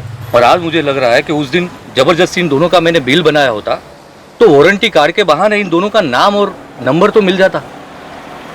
रौनक, फिर भी अच्छी तरह से याद करने की कोशिश करो, हो सकता है ये लोग यहीं के लोकल बंदे हो। नहीं सर, उस दिन के पहले तो मैंने इन दोनों को नहीं देखा। बबलू, उस्मान, तुम दोनों अपने सारे खबरियों को काम पर लगाकर ये 2 बंदे मुझे ला कर दोगे, चाहे पूरी जोगेश्वरी छाननी पड़े। और मुझे ना नहीं सुनना। मैडम, पहली बात, जरूरी नहीं कि ये पंटर लोग जोगेश्वरी के ही हो। मैडम, लाश को सूटकेस में डालकर ठिकाने लगाने का प्लान था, तो जाहिर है सूटकेस अपने इलाके से तो खरीदेगा नहीं। वो क्या कर सकते थे इस पे डिस्कशन करने की बजाय उन्होंने क्या किया, ये मैं उनके मुंह से सुनना चाहती हूँ। इस केस में ये 2 लीड्स हैं, शक्ल ठीक से देख लो और काम पर लग जाओ। दोनों के पोस्टर छपवाओ, print media, electronic media, social media, सब जगह इनकी तस्वीरों की बमबारी करवा दो। और शहर के जितने एग्जिट पॉइंट हैं रेड अलर्ट जारी करो। ये दोनों बहुत ही क्रिटिकल लिंक है। अब ये दोनों ही हमें इस बच्चे की हकीकत तक लेकर जाएंगे।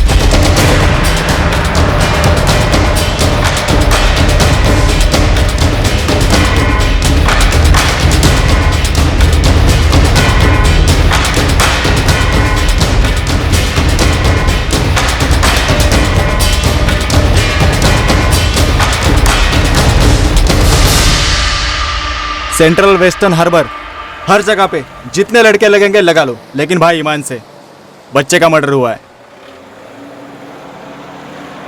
इन दोनों को ध्यान से देखो, इन दोनों में से एक भी मिलेगा तो चलेगा। पेमेंट अफलातून होगा भाई, बस काम होना चाहिए।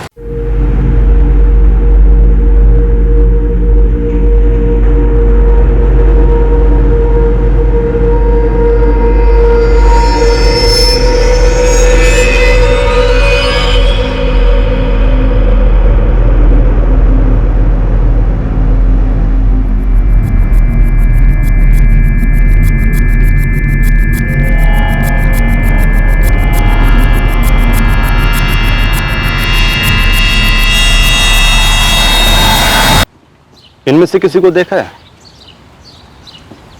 इसका तो पता नहीं, इसको पहचानता हूँ। ये वाला? हाँ हाँ, ये वाला। कौन है ये? ये हमारे यहाँ से अक्सर सामान लेके जाता है, हमारी बस्ती का ही है। कहाँ रहता है? यहाँ से आगे जाके राइट ले लो, 2 गली छोड़ के तीसरी गली में वहीं उसका घर है।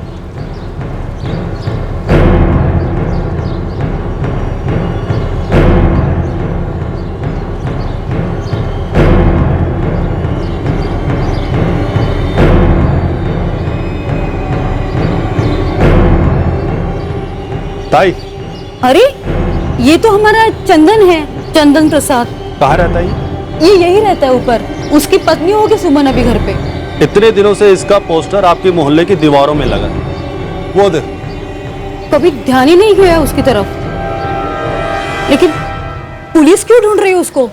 सर, वीरनगर जोगेश्वरी दोनों में से एक का घर मिल चुका है, चंदन प्रसाद उसका नाम है। हाँ, आप फटाफट लाइनिंग करिए यहाँ पर।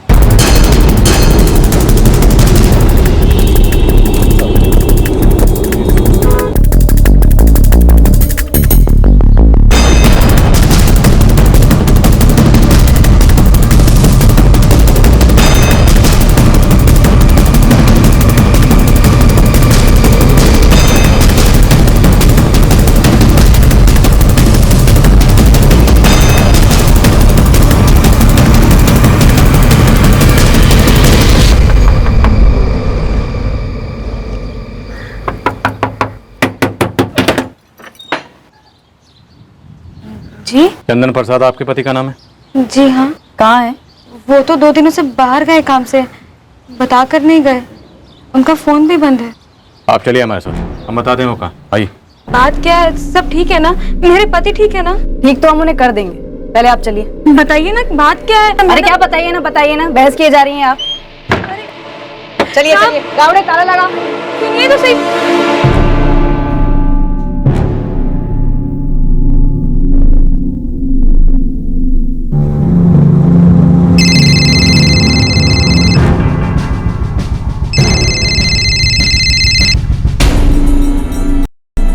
हाँ बोलो चंदन। तो सूटकेस पुलिस को कैसे मिली? कुछ मत पूछो चंदन, बहुत लंबी कहानी है ये सब। कितनी लंबी कहानी है? हाँ, टीवी पे अखबारों में खबर छपी है, पूरे शहर में पोस्टर लगे हैं। हाँ तो लगने दो पोस्टर। पुलिस को कभी पता नहीं चलेगा कि वो बच्चा कौन था। लावारिस समझ के केस बंद कर देंगे पुलिस वाले, हमें कुछ नहीं होगा।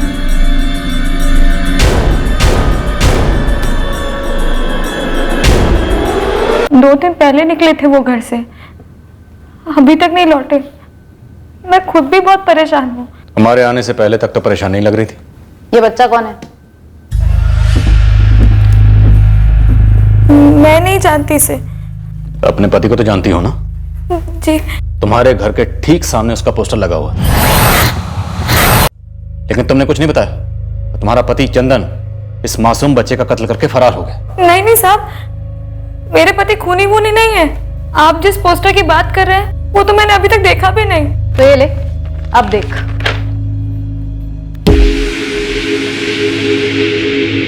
और ये पोस्टर सिर्फ तुम्हारे घर के बाहर नहीं लगा हुआ, पूरी चौल में लगे हुए पिछले कई दिनों से। मेरा ध्यान ही नहीं गया। ध्यान से देख के बता, ये दूसरा आदमी कौन है? सर, इस चंदन प्रसाद का मोबाइल स्विच ऑफ है। लगता है ये भनक लगते ही अंडरग्राउंड हो गया। मर्डर ने किया तो फोन स्विच ऑफ क्यों? भागा क्यों है? कुछ पूछा मैंने तुझसे? कौन है ये दूसरा आदमी? कमल जीजा जी है। पूरा नाम? कमल धूरिया। मेरे नंदोई है ये। मेरे पति की बड़ी बहन निशा के पति। आप कुछ भी कहिए, मेरे पति और नंदोई किसी का खून नहीं कर सकते। हम लोग सीधे साधे लोग हैं साहब। ये जो 12 साल का मासूम बच्चा मारा गया ना, ये भी सीधा साधा ही रहा होगा, जिसे तुम्हारे पति और नंदोई ने पहले मारा, फिर इसकी लाश को एक सूटकेस में ठूस कर बोरीवली के पास कचरे में फेंक गए। ऐसा हो ही नहीं सकता साहब। ऐसा हो चुका है। 12 साल का मासूम बच्चा मारा गया, और उसे मारा इन दोनों ने। हमारे नंदोई कमल और ननद निशा के फोन नंबर्स दो, एड्रेस भी दो।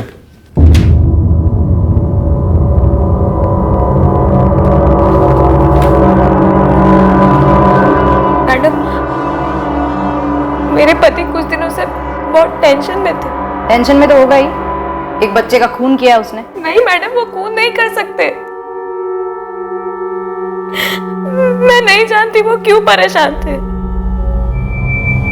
लेकिन मैं कुछ भी पूछती वो कभी उसका जवाब सीधे तरीके से नहीं देते थे।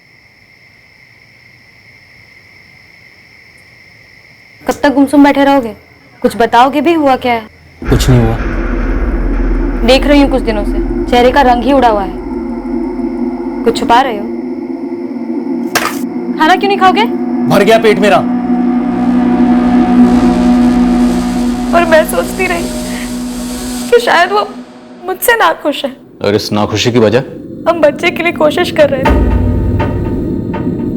नहीं हो रहा था। किसी तांत्रिक वांत्रिक से तो बात नहीं की थी कि एक बच्चा होने के लिए दूसरे बच्चे की बलि दे दी? नहीं नहीं मैडम, मैंने सिर्फ अपनी ननद निशा दीदी से बात की थी, और वो भी बहुत परेशान थी।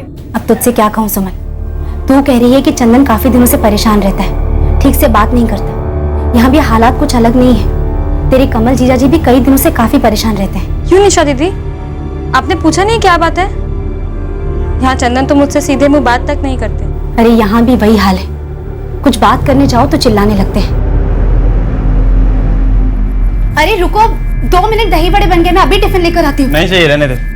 अरे मैंने कहा ना 2 मिनट लगेंगे। अरे भाड़ में गए तेरे 2 मिनट, और भाड़ में गए तेरे दही बड़े। कितनी बार बोला तुझे मुझे भूख नहीं है? आपका दही कर रही है मेरे। हम दोनों को समझ में ही नहीं आ रहा था कि आखिर हमारे पति को हो क्या गया अचानक से। मैं बताता हूँ क्या हुआ। ये दोनों डर के मारे पागल हो गए। इन्हें लगा था जिस लाश को सूटकेस में ठूस कर इन्होंने कचरे पर फेंक दिया है, वो लाश अब हमें कभी नहीं मिलेगी। नहीं नहीं साहब, ये लोग ऐसा कुछ कर ही नहीं सकते। मैं अपने पति और नंदोई को अच्छे से जानती हूँ। मुझे सच्ची नहीं पता कमल कहाँ है। वो बिना बोले निकल गए थे और अब तक घर नहीं लौटे, ना फोन लग रहा है उनका।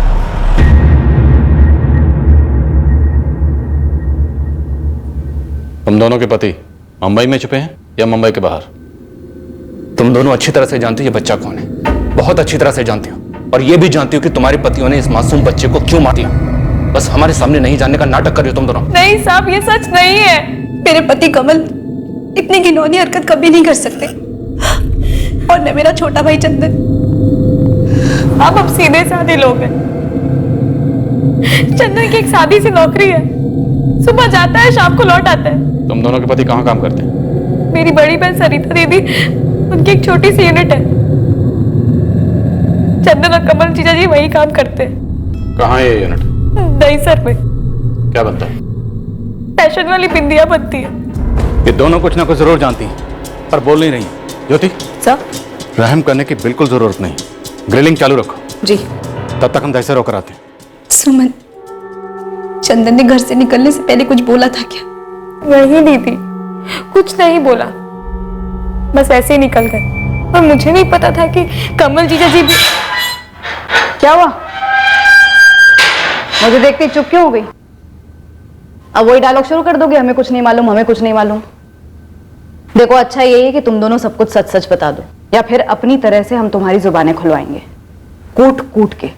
मैडम, हमें जितना पता था हम बता चुके हैं। ये नहीं बताया कि उस बच्चे का नाम क्या था जिसका कत्ल हुआ है? 100 बार तो बोल चुके हैं कि हमें नहीं मालूम, नहीं मालूम, नहीं मालूम। तुम्हारे झूठ बोलने से, 100 बार बोलने से ये कोई सच नहीं हो जाएगा। मैडम, इसके पहले हमने उस बच्चे को कभी देखा तक नहीं। मैंने देखा था, अखबार में उसकी तस्वीर देखी थी। अपने पति का इतना बड़ा पोस्टर नहीं देखा तुझे घर के सामने, और एक छोटी सी तस्वीर अखबार में तुझे दिख गई। मैडम, मेरे पति ही उस अखबार को पढ़ रहे थे।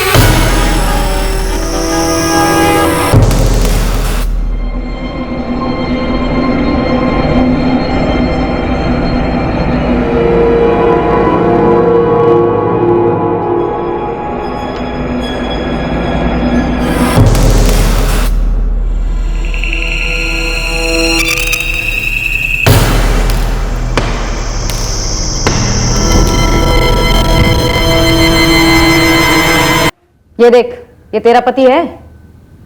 इसने इस दुकान से वो सूटकेस खरीदा जिसमें हमें बच्चे की लाश मिली। तू खुद कहती है कि तूने उसे वो अखबार पढ़ते देखा है जिसमें बच्चे का फोटो आया था। अब भी तू यही मानती है कि तेरा पति इस खून में शामिल नहीं है?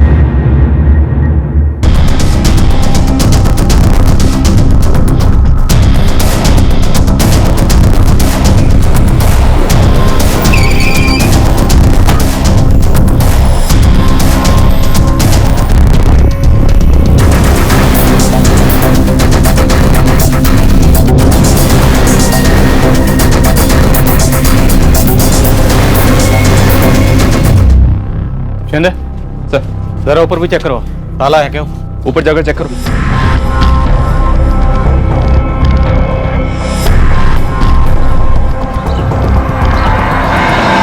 साहब, मैं इस यूनिट में पहले आया हूँ, लगभग 2 महीना पहले, जब ये केस शुरू ही हुआ था। सर, ऊपर भी लॉक है। सर, ऊपर भी ताला लगा। Okay sir. ये बिंदी बनाने की यूनिट तुम्हारी बहन चलाती थी? जी, सरिता दीदी और नरेंद्र जीजा जी। नंबर दो दोनों के। यूनिट पर ताला लगा हुआ है। साहब, तब जब आया था यूनिट चालू थी। यहाँ उस मैडम के साथ एक 10-12 साल का बच्चा भी था और एक नौजवान लड़का भी। उस वक्त ये चंदन और कमल, ये दोनों देखे थे यहाँ? साहब, अंदर जाकर नहीं देखा था, देखा होता तो याद होता। मैंने आपको तभी बता दिया था जब इन दोनों को दुकान के सीसीटीवी फुटेज में देखा था। सर, सुमन की बहन सरिता और उसका जीजा नरेंद्र चंद्रा इस यूनिट को चलाते हैं। ज्योति उनसे कांटेक्ट करने की कोशिश कर रही है।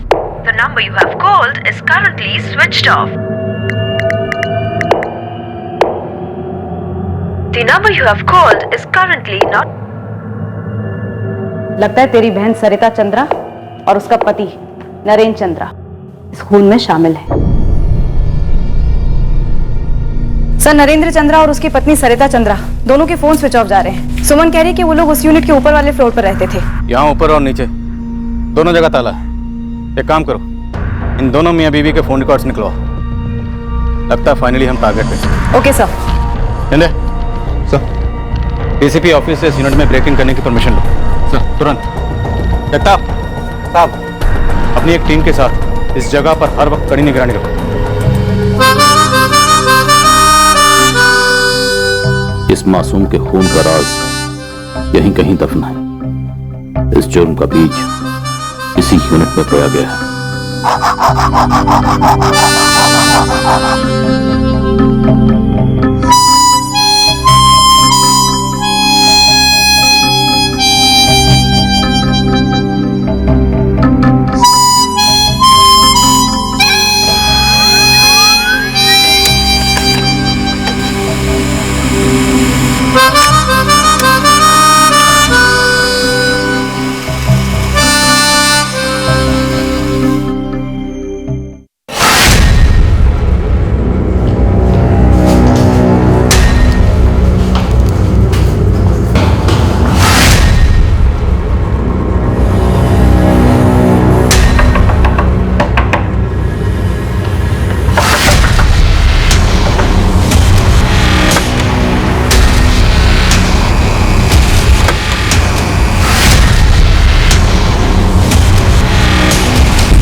अर्जुन और विकी कमरे में है ना?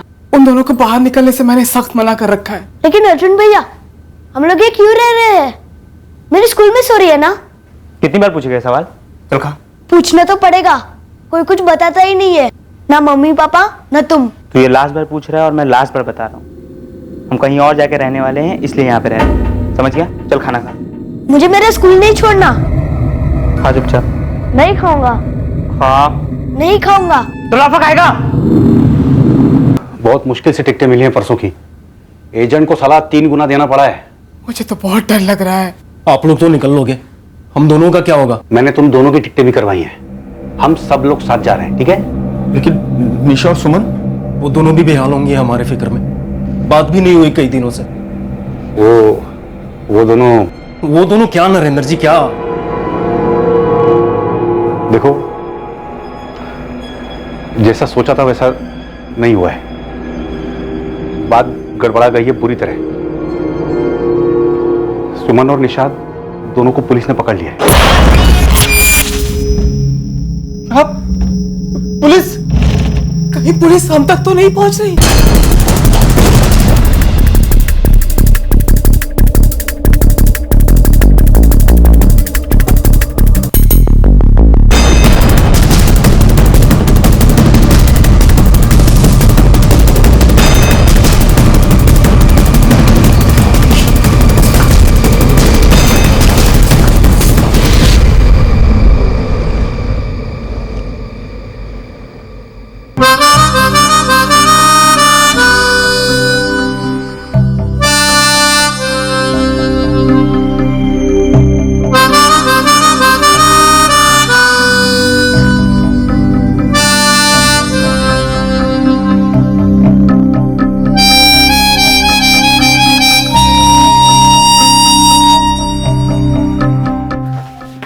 जैसा कि सुमन ने कहा था, ये डिजाइनर बिंदी यूनिट तो है, पर सब के सब लोग गायब हैं। सर, ये तो ऑलमोस्ट पक्का होता जा रहा है कि पूरी की पूरी फैमिली इस मर्डर में शामिल रही होगी। पर अजीब बात यह है कि निशा और सुमन दोनों उस बच्चे को ना जाने का दावा कर रही हैं। नरेंद्र चंद्रा, उसकी पत्नी सरिता और दोनों बच्चे विक्की और अर्जुन, और वो दो लोग चंदन और कमल, सब गायब हैं। और शिंदे, हमें इन सबको जल्द से जल्द धरना है। यादव को भेज दिया सर, इस बच्चे विक्की के स्कूल के बारे में और फैमिली के बारे में पता लगाने के लिए।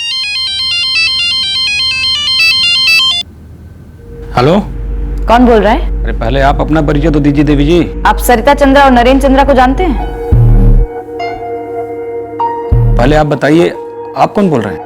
मुंबई पुलिस। हमारा नाम ब्रिजपाल चंद्रा है और हम नरेंद्र चंद्रा के छोटे भाई हैं। माजरा क्या है मैडम? कहाँ से बोल रहे हैं? बिहार, अबीरगंज गांव। हमारे भैया भाभी तो ठीक है ना? पता नहीं, पर अगर हमारे हाथ लग गए तो ठीक नहीं रहेंगे। कहाँ छुपे हैं वो लोग?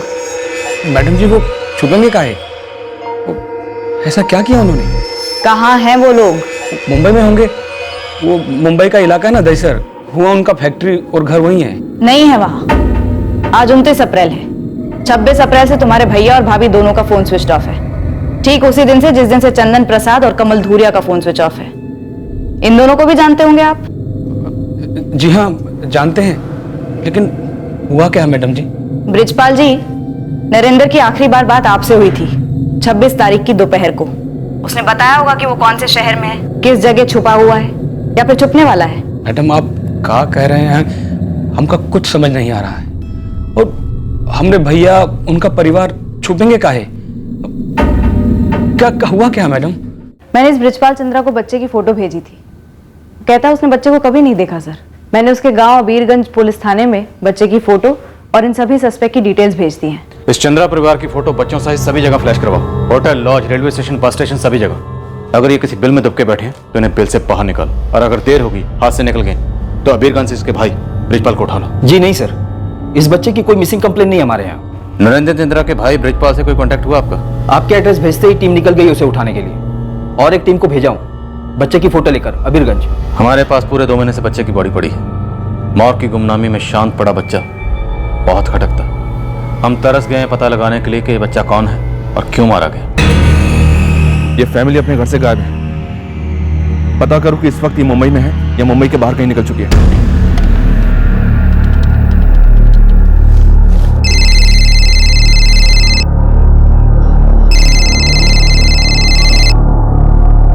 बिहार से फोन है, लैंडलाइन से।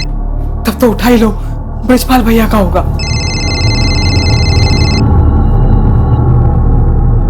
हेलो भैया, आप लोगों के बाद पुलिस हम तक पहुंच गई है।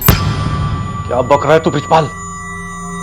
भैया आपके घर पर, आपका फैक्ट्री पर छापा मारे मुंबई पुलिस, और आप सभी का फोटो, मोबाइल नंबर हाथ लग गया उनके। हमको भी फोन की थी मुंबई पुलिस और आपके बारे में पूछ रही थी। कहाँ हैं आप लोग? कल की ट्रेन है भैया, लगता है हम भी पूरा फंसने वाले हैं। अरे हम कहाँ भागेंगे? कहाँ तक भागिएगा आप भी? हमारी बात मानिए, सरेंडर कर दीजिए। क्या हुआ? क्या हुआ? क्या हुआ? क्या? पुलिस ब्रिजपाल के पास भी पहुंच गई है।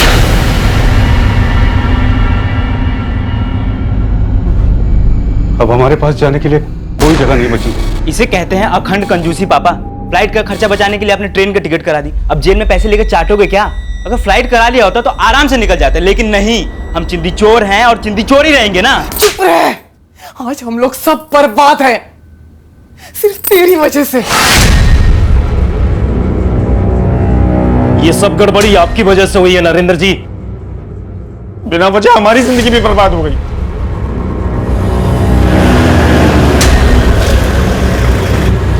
ब्रिजपाल जी, कहाँ से फोन करके आ रहे हो अपने भाई साहब को? हम किसी को फोन नहीं किए हैं और हम नहीं जानते कि हमारे भैया कहाँ हैं। ले चलो। अब चलो अंदर। इस बच्चे को देखा है कहीं अबीरगंज में? साहब, लेकिन आप इस बच्चे के बारे में काहे पूछ रहे हैं? इसका कोई मर्डर कर दिया मुंबई में। मर्डर? साहब, हम तो सुने जिसको कोई बीमारी हो गया है, उससे मर गया ये। मतलब तुम जानते हो उसको? हाँ साहब, ये पास में इसके भाई का दुकान है।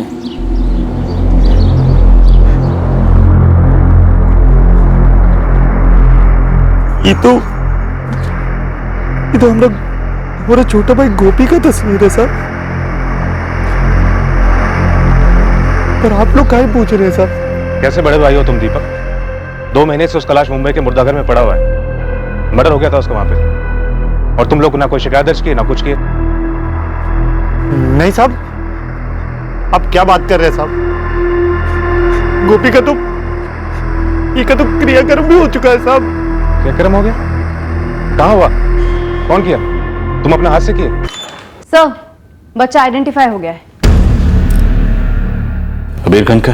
जी सर, गोपी महतो। सर, उसके माँ बाप का कहना है कि गोपी की मौत मुंबई में हुई और उसका क्रियाक्रम भी कर दिया गया है।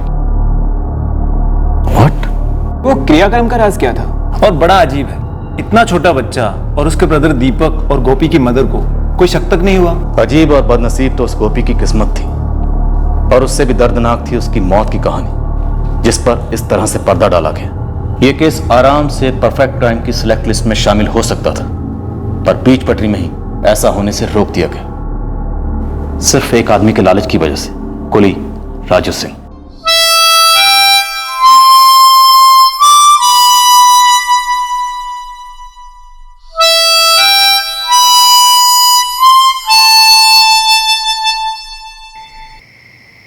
तेरा भाई अभी अभी 12 का हुआ है, इतना छोटा बच्चा बंबई में अकेला। यहाँ के स्कूल में पढ़कर कौन सा अफसर बनने वाला था? हमारे साथ मजदूरी करता ना। मुंबई जाएगा, वहाँ की फैक्ट्री में काम करेगा तो ज्यादा पैसा कमाएगा। हमारी खस्ता हालत यहाँ के लोगों से छुपी नहीं है। तो ये मजदूरी का काम गोपी को भी यही करने दो ना, कम से कम हम सबका नजर का सामने तो रहेगा, रूखी ही सही घर की रोटी खाएगा। अम्मा जी, बम्बई जाने का सबसे ज्यादा शौक तो गोपी को ही चढ़ रहा है, और वैसे बहुत पैसा कमाना है उसे। नन्ही सी जान है, कैसे ये? अम्मा, मुंबई सपनों का शहर है, क्योंकि वो सोने का शहर है अम्मा। वहां पर कम काम के भी बहुत ज्यादा पैसे मिलते हैं। तुम टेंशन ना लो। हम जाऊंगा भैया, बिल्कुल जाऊंगा। तो ठीक है बेटुआ, हम बात फिक्स करते हैं ब्रिजपाल भैया से। हाँ, उनके बड़े भाई है नरेंद्र भैया, वहाँ मुंबई में उनके कोनो फैक्ट्री है, तो वहाँ पे तो का नौकरी करनी होगी। जी जान लगा के करेंगे, आप टेंशन ना लो। और रहने खाने का तो वही लोग देख लेंगे, बाकी पगार मिलेगा महीने का 1500 अलग। 1500?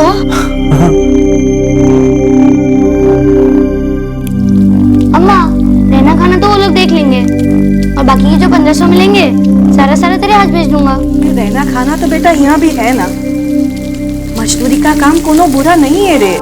मान जाना। अच्छा रुक, नई धुन सुनाता हूँ।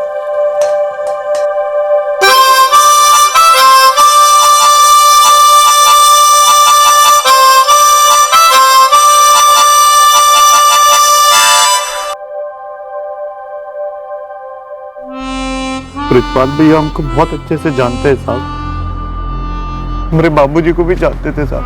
जब उनके भाई नरेंद्र भैया मुंबई से आए साहब, तो ब्रिजपाल भैया बोले हमको कि उनके भैया को मुंबई में अपनी फैक्ट्री में काम करने के लिए लोग चाहिए। हमको पूछे थे पर हम मना कर दिए साहब। पर हम उनसे बोले सर गोपी जाना चाहिए। और वो लोग तुमको बोले कि गोपी की मौत बीमारी से हुई? हाँ साहब, यही बोले हमका।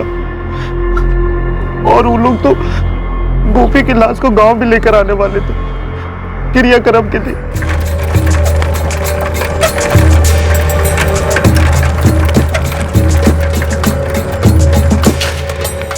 क्या हो गया ब्रिजपाल भाई?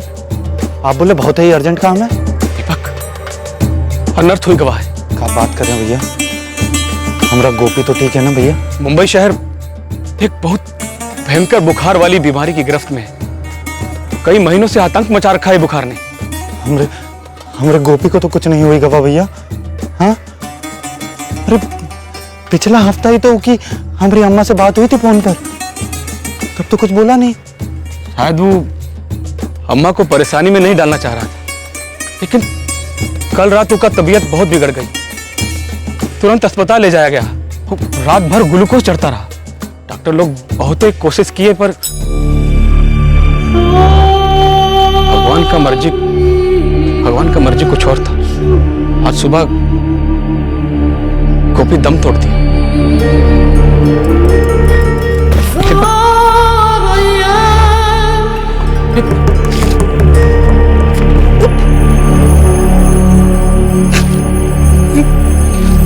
नरेंद्र भैया बड़ा बड़ा अस्पताल किए, बड़ा बड़ा डॉक्टर भी किए, सब किए, लेकिन अचानक गोपी भैया बीमार था तो उसे यहाँ भिजवा सकते थे ना, हम उसका इलाज कराते। ऐसे कैसे? क्या गोपी है? गोपी ऐसे कैसे हो गया? ऐसे कैसे हो गया?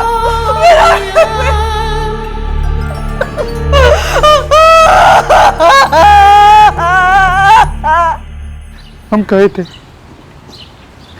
कि हम हमारे गोपी का क्रियाक्रम यहाँ गांव में ही करेंगे साहब। फिर वो लाश को लेकर आए यहाँ पे? ना 12 तारीख को ब्रिजपाल भैया हमको दोबारा से मिले। क्या बात कर रहे हैं ब्रिजपाल भैया? अरे नरेंद्र भैया, हमारे गोपी का क्रियाक्रम कैसे कर सकते? हम हमारे भाई को देखे नहीं है अभी तक, उनको विदा नहीं किए। हमारी अम्मा नहीं देखी उनको। हमारी अम्मा का तो रो रो के बुरा हाल है भैया। भैया ने तो गोपी को हिया लाने का पूरा कागज पत्र कर लिया था, लेकिन गोपी का लाश फूल गई थी, सड़ने लगी थी। तभी एन मौके पर डॉक्टर लोग साफ साफ मना कर दिए। वो बोले लाश को ट्रेन से नहीं ले जाया जा सकता। अरे तो भैया एक बार हमको फोन कर देते, हम अपनी अम्मा को लेकर आ जाते भैया मुंबई। आप लोगों ने तो वो हक भी छीन लिया हमसे। क्या बात कर रहे हो दीपक? तुमको लगता है हम नहीं चाहते थे ऐसा हो? अरे हम तो सोच रहे थे पटना से एरोप्लेन में भेज देते तुम दोनों, लेकिन वहां डॉक्टर लोग बहुत हो हल्ला मचा रहे थे। ऐसे भी नरेंद्र भैया गोपी की मौत के बाद बहुत उदास थे। अब लाश को मुर्दाघर में सड़ने नहीं दे सकते थे ना। भैया हम कहाँ भूत करेंगे हमारी माँ को, कहाँ भूलेंगे वो को? तकदीर का लिखा था दीपक, टाला नहीं जा सकता था। नरेंद्र भैया बोले हैं वो आएंगे अम्मा जी से मिलने, उससे पहले 50,000 रुपए भिजवा रहे हैं। उसके बाद ब्रजपाल भैया आकर के हमारे हाथ में 50,000 रुपया पकड़ा गए साहब। हम उन पर कौन शक ना कर सके साहब, ना ही उनके बड़े भैया। हमारा तो वहां तक बुद्धि नहीं चलती है साहब। दीपक, तुम्हारे छोटे भाई का कत्ल हुआ है और वो लोग इस जुर्म को छुपाने की फिराक में थे। हमारे छोटे से मासूम भाई को काहे मार दिए वो लोग साहब? काहे मार दिए ये तो वो लोग ही बताएंगे जब हम उन लोगों की खाल उतारेंगे। हम तुम्हें मारने के लिए ना ही गोली खर्च करेंगे और ना ही सूटकेस खरीदेंगे तुम्हारी लाश को ठिकाने लगाने के लिए। हम उनसे आज ही बात किए हैं, उनके दूसरे नंबर पर। उसका दूसरा नंबर क्या है? कहाँ छिपा है वो? ये वक्त वो मुंबई में है, कल का ट्रेन है उनका। मुंबई में कहाँ? पूरा एड्रेस दो फटाफट।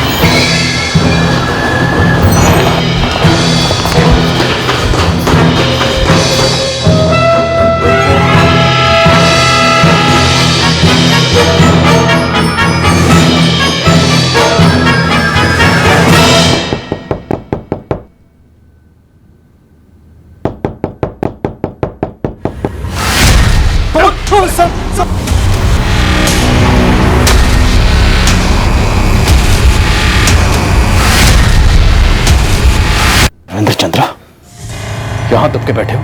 क्या सोचा था बच जाओगे? जिस 12 साल के मासूम बच्चे को तुमने मारा है ना, उसका वजन भले ही हल्का था, लेकिन उसकी लाश का वजन इतना भारी था जिसके नीचे तुम लोगों को घर होना ही होना था।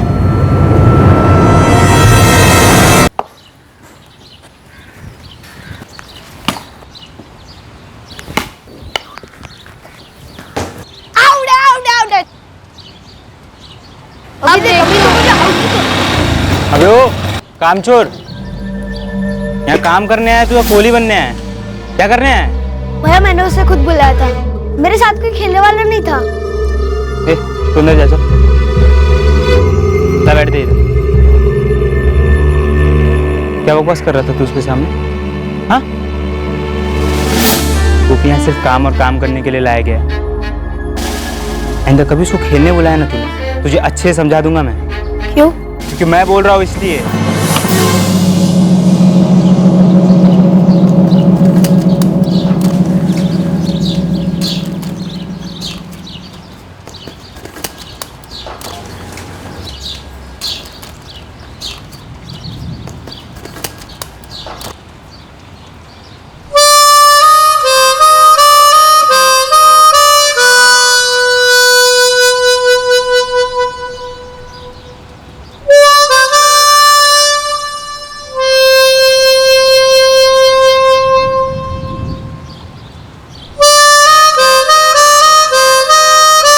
क्या हो रहा है इधर? कुछ नहीं भैया, हम तो बाजा बजा रहे थे। अंदर काम नहीं है क्या साले? तुझे इस बात के 1500 मिलते हैं? हमने अपना काम वक्त से पहले खत्म कर लिया, तो सरिता चाची बोली जाके आराम करो, तो हम बाजा बजा रहे थे।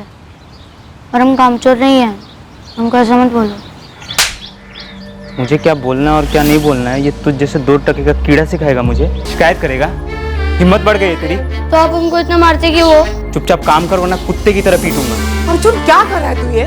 मम्मी दिन भर काम छोड़ के माउथ ऑर्गन बजाता रहता है और ऊपर से कहता है कि तुमने परमिशन दी है। हाँ मैंने उसे आराम करने के लिए बोला था थोड़ी देर, लेकिन क्यों? तू बीच में मत पड़। उसने समय से पहले अपना सारा काम खत्म कर लिया था, अब वो अपने आराम के टाइम में जो करे उसकी मर्जी। मम्मी ठीक तो हो आप? 1 नंबर का काम चोर है ये। पापा इसको गांव से काम करने के लिए लेके आए थे, माउथ ऑर्गन बजाने के लिए नहीं। 1500 देते हैं इसे, 1500।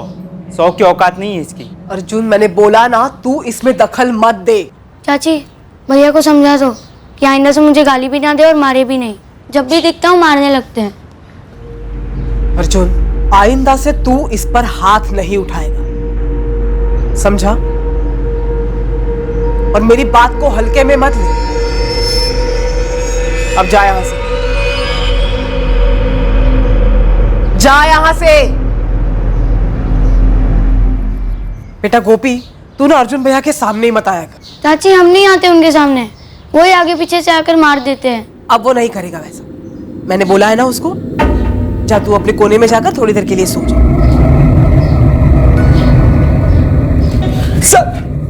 साहब हम लोग तो ईमानदारी से काम करते हैं साहब। ईमानदार मजदूर बच्चों के कत्ल में भागीदार नहीं होते। नहीं साहब, नहीं साहब, उसका मर्डर हुआ तब हम तो वहां थे भी नहीं। रात को जल्दी में बुलाया नरेंद्र जी ने।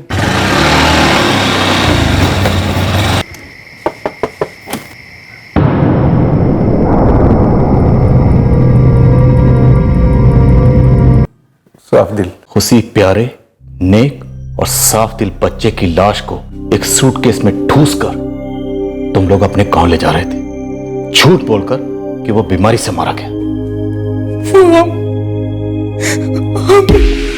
वो क्या? बीमारी उस बच्चे को नहीं थी, बीमारी तुम लोगों को थी।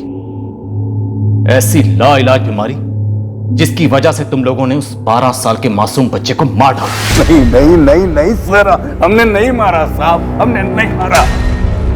अरे हम तो प्यार करते थे उससे। पापा हमने इस कमीने के चलते मुझ पर हाथ उठाया। गोपी ना तेरा नौकर है, ना मेरा, ना किसी का। वो हमारी फैक्ट्री का एक कामगार है। अपने खाली समय में वो विकी के साथ खेले, बाजा बजाए या जो मर्जी करे। आइंदा तुम उससे बात तक नहीं करोगे, समझे? और आपका जब मर्जी आएगा आप मुझ पे हाथ साफ कर दोगे। अर्जुन हाथ उठाने की शुरुआत तुमने की है। हम लोग तुमसे कई दफे कह चुके हैं कि जैसे हमारे लिए विकी है वैसे ही गोपी भी है। तो फिर गोद क्यों नहीं ले लेते? मजदूरी क्यों करवा रहे हो? तुम्हें तो गोद में खिलाया पिलाया है ना, तो तुम कुछ काम करके क्यों नहीं देखते? हाँ, मैंने जब काम शुरू किया था ना, मैं गोपी के जितना था, तब जाकर ये सब बनाया है मैंने। वो नालायक लाखों का क्लास लगाया, पढ़ाई छोड़ दी, दिन भर घर में बैठ के अपनी माँ से कुछ सीखा। ये सामने आवारागर्दी करता है, हमारे पीछे पता नहीं और क्या क्या करता होगा। और इस बच्चे पे रौब जमाता है। तो बहुत ज्यादा हो रहा है। हाँ बहुत ज्यादा हो रहा है, तुझे झेलना बहुत ज्यादा हो रहा है। बेचारा छोटा सा बच्चा मेहनत करके अपनी सारी कमाई अपनी माँ को बेचता है, उफ तक नहीं करता, खुशी खुशी काम सीख के दिन ब दिन आगे बढ़ रहा है। बस पापा अब और नहीं। अब और अगर तूने एक बार भी छुआ या कुछ गाली दी या कुछ भी कहा तो सीधा घर के बाहर, समझ रहा है? मैं धमकी नहीं देता, जानता है तू।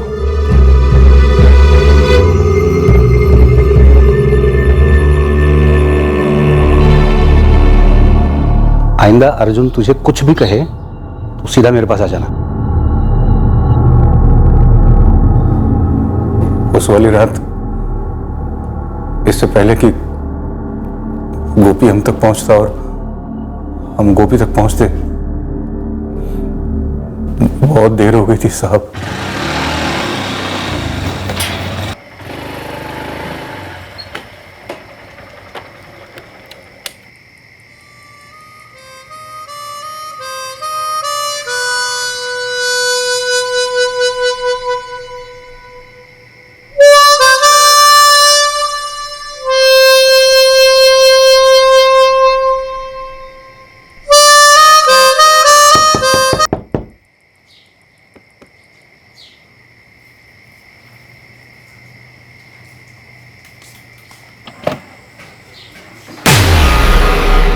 सर जिस बात का डर था वही हुआ। गोपी का भाई दीपक यहाँ मुंबई आने की जिद कर रहा था। और उसका यहाँ आना मतलब बड़ा बवाल होता साहब, इसलिए नरेंद्र भाई गोपी की बॉडी को सूटकेस में लेकर अबीरगंज के लिए निकल गए। वो सूटकेस तुम दोनों ने ला कर दिया था? बस हमने इतना ही किया साहब, और यकीन मानो साहब, हम सब उस बच्चे से बहुत प्यार करते थे, बहुत लगाव था सबको। इतना लगाव था कि उस मासूम बच्चे के कत्ल की खबर पुलिस को देने के बजाय तुम लोग उस बच्चे के कातिल को बचाने की मुहिम में भागीदार बन गए। हम लाश को लेकर निकल पड़े, दीपक और गोपी की अम्मा के हवाले करने। और तुम लोगों का छोटा बेटा विकी, उसे भी सब मालूम था? जी नहीं, उसे तो अभी भी कुछ नहीं पता।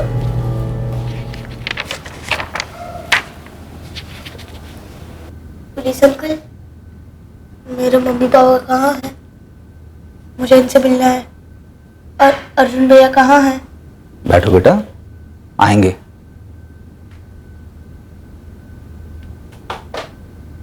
तुम लोग लाश को सूटकेस में ठूस कर यहां मुंबई से अपने गांव अबीरगंज बिहार के लिए निकले थे। फिर वो सूटकेस बोरीवली स्टेशन पर राजू को क्यों थमा दिया? क्योंकि मैं डर गया था साहब।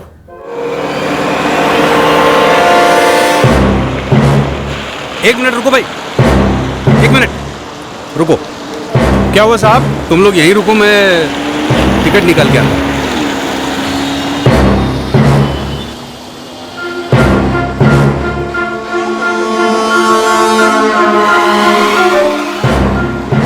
पंद्रह मिनट से ऊपर हो गया है। शायद लाइन लंबी होगी। फोन करके पूछो ना आप एक बार। ठीक है, पूछती हूँ। हेलो, कितनी देर लगेगी? सविता सुनो, सिर्फ सुनो, बोलो मत कुछ, ठीक है? तुम विकी को वहां से लेकर के निकलो, बोलो मैंने तुम्हें टिकट विंडो पे बुलाया है, क्योंकि मेरे पास छुट्टे पैसे नहीं है टिकट लेने के लिए। देखो ये सब इसलिए क्योंकि हम लोग बैग लेके अंदर नहीं जा सकते। सुन रहे हो तुम? हम लोग स्टेशन के अंदर जा नहीं सकते, यहाँ पे स्कैनर लगा हुआ है। ठीक है भैया, वहां पर उनके पास छुट्टे पैसे नहीं, मुझे जाकर देना पड़ेगा। आप यहीं रुकना। तुम लोगों ने अपने खुद के बच्चे को मर्डर के चार्ज से बचाने के लिए किसी गरीब के बच्चे को सूटकेस में ठूस दिया। एक गरीब परिवार के साथ इतना बड़ा नाटक रचा। 50,000 देकर क्या सोचा? गंगा नहा ली? खुद की भी औलाद है ना, लेकिन किसी दूसरे के बच्चे की कीमत 50,000। एक इंसानी जिंदगी की कीमत 50,000। तुम लोग इंसान कहलाने के लायक नहीं हो। और कानून को क्या समझा? दूध भात। स्कैनर से बच निकले तो बच के कानून से। अरे तुम दोनों तक पहुंचने के लिए हमने जमीन आसमान एक कर दिया। जमीन आसमान तो क्या, जमीन के नीचे और आसमान के ऊपर भी कुछ होता ना तो वहां भी पहुंचते, जरूर पहुंचते, जैसे अब पहुंचे।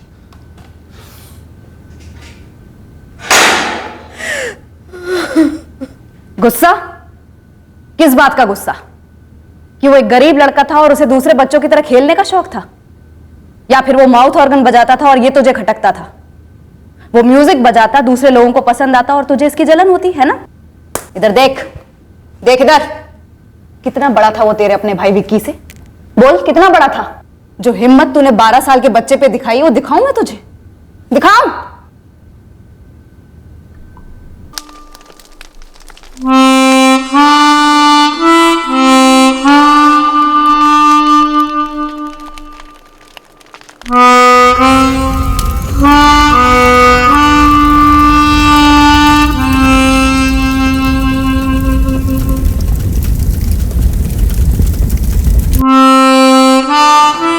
गोपी की मां मीनाक्षी महतो मुंबई तक का सफर करने की हालत में नहीं थी। दर्द ने उसे पूरी तरह कुचलकर रख दिया था। वो पहले ही अपने बेटे की मौत का शोक मना चुकी थी और अब दोबारा से उसके भयंकर कत्ल की हकीकत का सामना कर रही है।